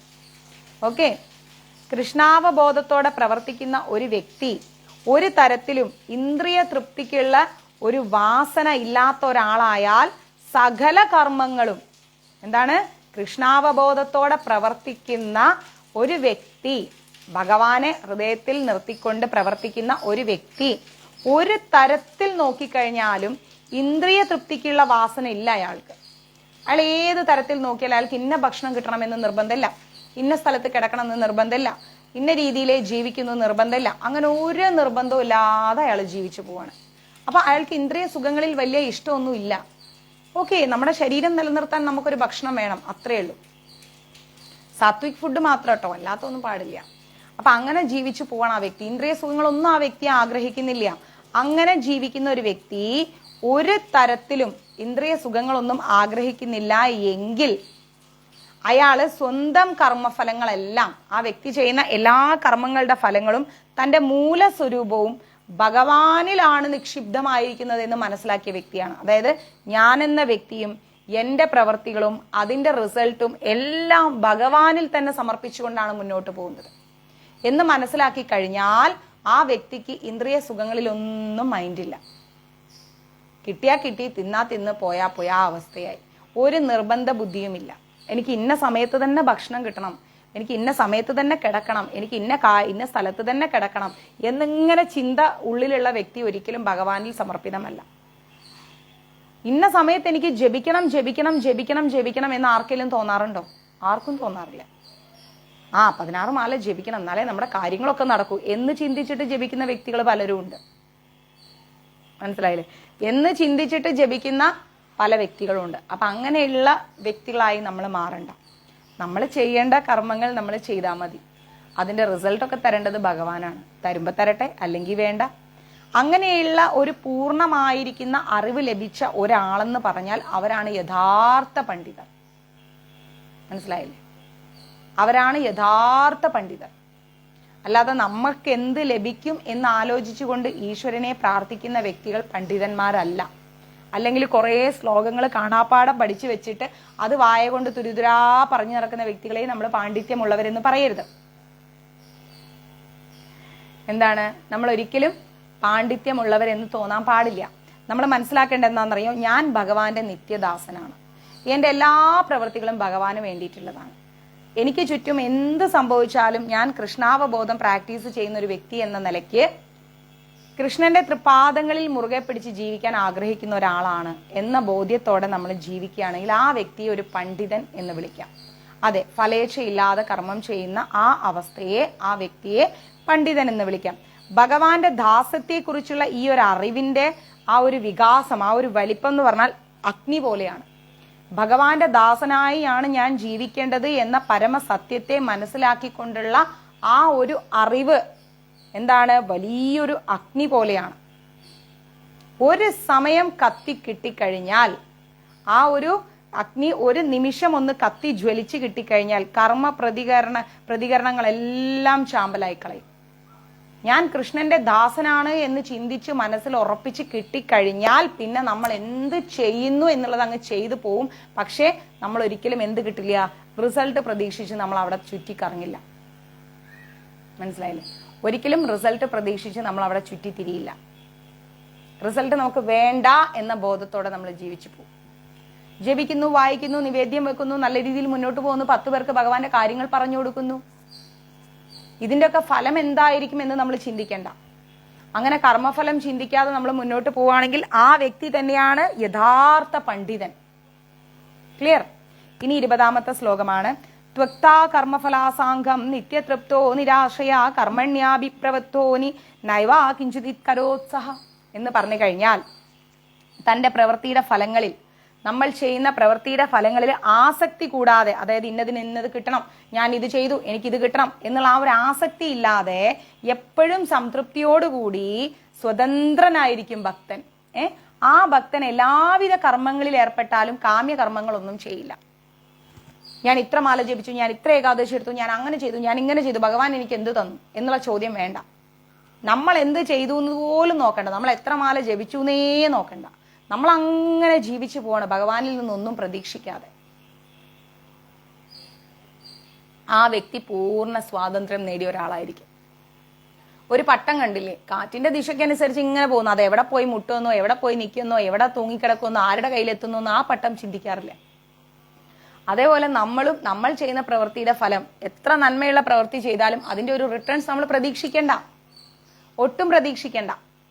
നമ്മൾ അങ്ങനെ ചെയ്തു പോവുക, അത്ര തന്നെ.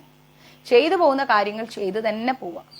അതേക്കുറിച്ച് നമ്മൾ ചിന്തിക്കേ വേണ്ട, ആലോചിക്കേ വേണ്ട. അപ്പൊ നമ്മൾ എന്തായി? സ്വതന്ത്രരായി. എന്തെങ്കിലുമൊക്കെ കിട്ടും എന്ന് കരുതിയാലാണ് നമ്മൾ സ്റ്റക്കായി നിന്ന് പോകുന്നത്. ഒന്നും കിട്ടാനും ഇല്ല, ഒന്നും പ്രതീക്ഷിക്കാനും ഇല്ലെങ്കിൽ നമ്മളൊരു ഫ്രീ ബേർഡാണ്. ക്ലിയർ? സർവപ്രവർത്തനവും, അതായത് എല്ലാ നമ്മുടെ പ്രവൃത്തികളും കൃഷ്ണാവബോധത്തോടെയുള്ള കൃഷ്ണന് വേണ്ടി ചെയ്യുമ്പോൾ മാത്രമേ നമ്മൾ കർമ്മബന്ധങ്ങളിൽ നിന്ന് പുറത്തു വരും. നമ്മൾ എന്തെല്ലാം പ്രവൃത്തികൾ ചെയ്താലും ആ പ്രവൃത്തികളെല്ലാം നല്ല കൃഷ്ണാവബോധത്തോടെ നമ്മൾ പ്രവർത്തിക്കുകയാണെങ്കിൽ നമ്മൾ എല്ലാ പ്രവൃത്തികളിൽ നിന്നും നമ്മൾ പുറത്തു വരും. അതർവൈസ് നമുക്ക് പുറത്തു വരാൻ കഴിയില്ല, നമ്മൾ കുടുങ്ങിക്കിടക്കും. ആ രീതിയിൽ ആ നിലയിൽ ഭക്തൻ പരിശുദ്ധമായ ഭഗവത് പ്രേമത്തോടെ മാത്രം പ്രവർത്തിക്കുന്നത് കൊണ്ട്, ഭക്തൻ നല്ല പരിശുദ്ധമായിരിക്കുന്ന കൃഷ്ണ പ്രേമത്തോടെ പ്രവർത്തിക്കുന്നത് കൊണ്ട് കർമ്മത്തിന്റെ ഫലത്തിലൊന്നും നമ്മൾ ആസക്തിയുള്ളവരല്ല. കൃഷ്ണനെ നല്ലോണം സ്നേഹിക്കുന്നതുകൊണ്ട് നമ്മൾ എന്ത് ചെയ്യുന്നു അതിന് എന്ത് റിട്ടേൺസ് കിട്ടും നമ്മൾ ചിന്തിക്കില്ല, അല്ലെ? കൃഷ്ണനെ സ്നേഹിക്കാത്ത വ്യക്തികളാണ് നമ്മൾ ചെയ്യുന്ന പ്രവൃത്തികൾക്കല്ല ഒരു റിട്ടേൺ പ്രതീക്ഷിക്കുക. ഞാൻ ഇത്രയൊക്കെ ചെയ്തു കൊടുത്തില്ല, അപ്പൊ എനിക്കിത് ചെയ്തിരുന്നതിന് എന്താ തെറ്റ് എന്ന് ചോദിക്കുന്ന വ്യക്തികള് കൃഷ്ണനെ കൂടുതൽ ആഗ്രഹിക്കാത്ത വ്യക്തികളാണ്. കൃഷ്ണനെ ആഗ്രഹിക്കുന്ന വ്യക്തികളാണെങ്കിൽ അതേക്കുറിച്ചൊന്നും ബോധേഡല്ല. പറയച്ചാ.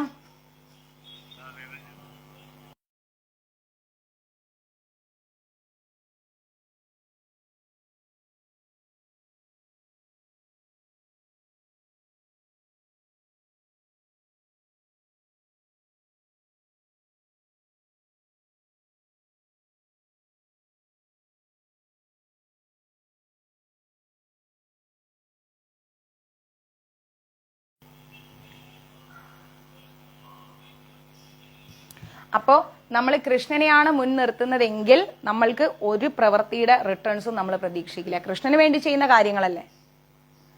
ഇപ്പം ഒരു ഹോട്ടലിൽ ഭക്ഷണം വിളമ്പി കൊടുക്കുകയാണെങ്കിൽ നമ്മൾ റിട്ടേൺ പ്രതീക്ഷിക്കും, അല്ലെ? നമ്മൾ കൊടുത്ത ഭക്ഷണത്തിന്റെ പൈസ പ്രതീക്ഷിക്കും. അതേസമയം നമ്മൾ നമ്മുടെ മക്കൾക്ക് ഭക്ഷണം വിളമ്പി കൊടുത്താൽ നമ്മൾ ആ മക്കളിൽ നിന്ന് പൈസ പ്രതീക്ഷിക്കും, അല്ലെ? മറ്റെന്തെങ്കിലും പ്രതീക്ഷിക്കില്ല. നിസ്വാർത്ഥമായിരിക്കുന്ന നമ്മുടെ പ്രേമം, നമ്മുടെ സ്നേഹം, നമ്മുടെ കരുണ, നമ്മുടെ ദയ, നമ്മുടെ അവകാശം, നമ്മുടെ എന്താ പറയാ ഈ ജോലി, ഉത്തരവാദിത്തം, ഇതെല്ലാം കൃഷ്ണനോട് നമ്മൾ കാണിക്കണം. നിസ്വാർത്ഥമായിട്ട് ഒന്നും പ്രതീക്ഷിക്കാതെ. അങ്ങനെ ചെയ്യുന്ന വ്യക്തി എന്ന് പറഞ്ഞു കഴിഞ്ഞാൽ അതൊരു പരിശുദ്ധ ഭക്തനാണ്. ഓക്കെ, ആ പരിശുദ്ധ ഭക്തൻ എപ്പോഴും ഭഗവാനോടുള്ള ആ ഒരു പ്രേമത്തോടെ മാത്രം പ്രവർത്തിക്കും. അങ്ങനെ പ്രവർത്തിക്കുന്നതുകൊണ്ടാണ് അവർ കൃഷ്ണനിൽ നിന്നൊന്നും പ്രതീക്ഷിക്കാത്തത്. ഓക്കെ, തന്റെ നിലനിൽപ്പ് പോലും അയാൾക്കൊരു പ്രശ്നമല്ല. നമ്മൾ ഏത് രീതിയിൽ നിൽക്കുന്നു എന്നുള്ളത് പോലും ഭഗവാന്റെ കാര്യത്തിൽ ആ വ്യക്തിക്കൊരു വിഷയമേ അല്ല. ചിലർ ചിന്തിക്കും എല്ലാം കൊണ്ടുപോയി ഭഗവാൻ കൊടുത്തിട്ട് നമ്മളെങ്ങനെ ജീവിക്കുമെന്ന്. അപ്പം ഭഗവാനെ കുറിച്ച് ചിന്തിക്കും ചെയ്യുന്നുണ്ട്, നമ്മളെ കുറിച്ച് ചിന്തിക്കുന്നുണ്ട്. ഇവിടെ ചില വ്യക്തികൾ എങ്ങനെയാണ്, എനിക്കുള്ള എല്ലാം കൃഷ്ണനുള്ളതാണ്, ഞാൻ അത്രേ ചിന്തിക്കും, ഭഗവാൻ എൻ്റെ കാര്യങ്ങൾ നോക്കും, ചിലപ്പോൾ നോക്കില്ല, എന്തായാലും എൻ്റെ സമയവും നേരവും എല്ലാം ഞാൻ ഭഗവാന് വേണ്ടിയാണല്ലോ കൊടുക്കുന്നത്, അത് മതി എന്ന് ചിന്തിക്കുമ്പോൾ അതൊരു പരിശുദ്ധ പ്രേമമായി മാറി. ഓക്കെ, ഏതെങ്കിലും ഒന്ന് നേടാനോ കൈവശമുള്ളത് സൂക്ഷിക്കാനോ അയാൾക്ക് താല്പര്യം ഉണ്ടാവില്ല. അങ്ങനെ ചിന്തിക്കുന്ന വ്യക്തികൾ പരിശുദ്ധമായിരിക്കുന്ന ഭഗവാനോടുള്ള പ്രേമവും സ്നേഹവും ഉള്ള വ്യക്തികളാണ്. അവർ കൃഷ്ണന്റെ അടുത്ത് പോയിട്ട് ഇന്നത് നേടണം, ഇതുപോലെ നിലനിൽക്കണം, ഇങ്ങനൊന്നും ചോദിക്കില്ല. കൃഷ്ണ ഒന്ന് കണ്ടിട്ട് എത്ര നാളായി, ഒന്ന് വന്നിട്ട് എത്ര നാളായി, ഒന്ന് അറിഞ്ഞിട്ട് എത്ര നാളായി, അത് മാത്രമേ അവരുടെ ഉള്ളിലുണ്ടാവൂ. തന്നെ കൊണ്ട് സാധിക്കുന്ന വിധത്തിൽ തന്റെ കർത്തവ്യം നിർവഹിക്കും. നമ്മളെ കൊണ്ട് എന്താണോ ചെയ്യാൻ പറ്റുന്നത് അത് നമ്മൾ ചെയ്യും. അതിന്റെ അപ്പുറത്തേക്ക് നമുക്ക് ചെയ്യാൻ പറ്റില്ല, അല്ലെ? ശേഷം കൃഷ്ണന്റെ അഭീഷ്ടത്തിന് വിടും. ബാക്കി നമ്മൾ ചെയ്യേണ്ട പ്രവൃത്തികളെല്ലാം ചെയ്ത് ബാക്കി ഭഗവാന്റെ തീരുമാനത്തിന് അങ്ങ് വിടും. ഭഗവാന്റെ തീരുമാനത്തിന് വിടുന്ന കാര്യങ്ങൾ അത് ഭഗവാൻ കൃത്യമായിട്ട് ചെയ്യും, യാതൊരു സംശയവും ഇല്ല. അങ്ങനെ അനാസക്തനായ ഒരാളെ, അതായത് യാതൊന്നിലും ആസക്തി ഇല്ലാത്ത ഒരാള് കർമ്മത്തിന്റെ ഫലങ്ങൾ അത് നല്ലതായാലും ശരി ചീത്തയായാലും ശരി ഒരിക്കലും ആ വ്യക്തിയെ ബാധിക്കുന്നില്ല, ഒരിക്കലും ബാധിക്കില്ല ആ വ്യക്തിയെ. നല്ല കാര്യമായാലും ശരി ചീത്ത കാര്യമായാലും ശരി അയാൾ കർമ്മ വിമുക്തനാണെന്ന് തന്നെ പറയാം. നമ്മൾ ചെയ്യുന്ന പ്രവൃത്തിയുടെ ഫലം എന്ത് തന്നെ ആയാലും നമുക്ക് കിട്ടോ ഇല്ലേ ഒന്നും ചിന്തിക്കുന്നില്ല. കർമ്മ വിമുക്തനാണ്, എല്ലാ കർമ്മങ്ങളിൽ നിന്നും ആ വ്യക്തി പുറത്തു വന്ന ഒരാളാണ്. ഓക്കെ, അകർമ്മം അഥവാ ഫലോന്മുഖമാകാത്ത പ്രവർത്തനം എന്നതിന്റെ ലക്ഷ്യമാണത്. നമ്മൾ ചെയ്യുന്ന പ്രവൃത്തിയുടെ ഫലം നമ്മൾ പ്രതീക്ഷിച്ചിട്ട് എന്ത് കാര്യം, അത് ഭഗവാന് വേണ്ടി ചെയ്തതല്ലേ. ആ കർമ്മം അങ്ങനെ പോട്ടെ, നമ്മൾ കൃഷ്ണാവബോധമാണ് നമ്മുടെ ലക്ഷ്യം. ആ ലക്ഷ്യത്തിന്റെ സ്വഭാവമാണ് അവരാ കാണിക്കുന്നത്. ഓക്കെ, കൃഷ്ണാവബോധപൂർവം അല്ലാതെ ചെയ്യപ്പെടുന്ന കർമ്മങ്ങൾ കർത്താവിനെ ബന്ധിക്കുന്നവയാണ്. അതായത് കൃഷ്ണാവബോധത്തോടെ അല്ലാതെ നമ്മൾ എന്ത് പ്രവൃത്തി ചെയ്താലും ആ ചെയ്യുന്ന പ്രവൃത്തി നമ്മളെ തന്നെ ഇങ്ങനെ കെട്ടിയിടും, നമ്മളിൽ തന്നെ ഫ്രസ്ട്രേഷൻ ഉണ്ടാക്കും, ടെൻഷൻസ് ഉണ്ടാക്കും. ഇത് വികർമ്മത്തിന്റെ സ്വഭാവമാണ്. അപ്പൊ നമ്മൾ ചെയ്യേണ്ട എല്ലാ പ്രവൃത്തികളും എന്തായിരിക്കണം, കൃഷ്ണനെ സംബന്ധിച്ചുള്ളതായിരിക്കണം. കൃഷ്ണനെ സംബന്ധിച്ചുള്ള കാര്യങ്ങൾ മാത്രമേ നമ്മൾ ചെയ്യാൻ പാടൂ, ആ കാര്യങ്ങൾ മാത്രമേ നിലനിൽക്കൂ, ആ കാര്യങ്ങളിലൂടെ മാത്രമേ നമുക്ക് മുന്നോട്ട് പോകാൻ സാധിക്കൂ. അല്ലാത്ത ഒരു കാര്യങ്ങളിലൂടെയും നമുക്ക് മുന്നോട്ട് പോകാൻ സാധിക്കില്ല. ക്ലിയർ? അപ്പൊ 20 ശ്ലോകവും കഴിഞ്ഞു. ഇനി 21ാമത്തെ ശ്ലോകമാണ്, ഓർത്ത് വെക്കണം. കുറച്ച് ജോലിയുണ്ട്. അത് കഴിഞ്ഞിട്ട് ഉടനെ നമുക്ക് 21ാമത്തെ ശ്ലോകം എടുക്കാം. കുറേ ക്ലാസ്സുകൾ മിസ്സായതുകൊണ്ടാണ്. ആ ജോലി ഒന്ന് തീർത്ത ഉടനെ തന്നെ 21ാമത്തെ ശ്ലോകമായിട്ട് ഞാൻ വരാം. ക്ലിയർ? ഹരേ കൃഷ്ണ. സർവം കൃഷ്ണാർപ്പണമസ്തു. പ്രഭുപാദ് കി ജയ്. ഗുരു മഹാരാജ് കി ജയ്. രാധാ പവനപ്രിയേഷൻ കി ജയ്. ഹരേ കൃഷ്ണ.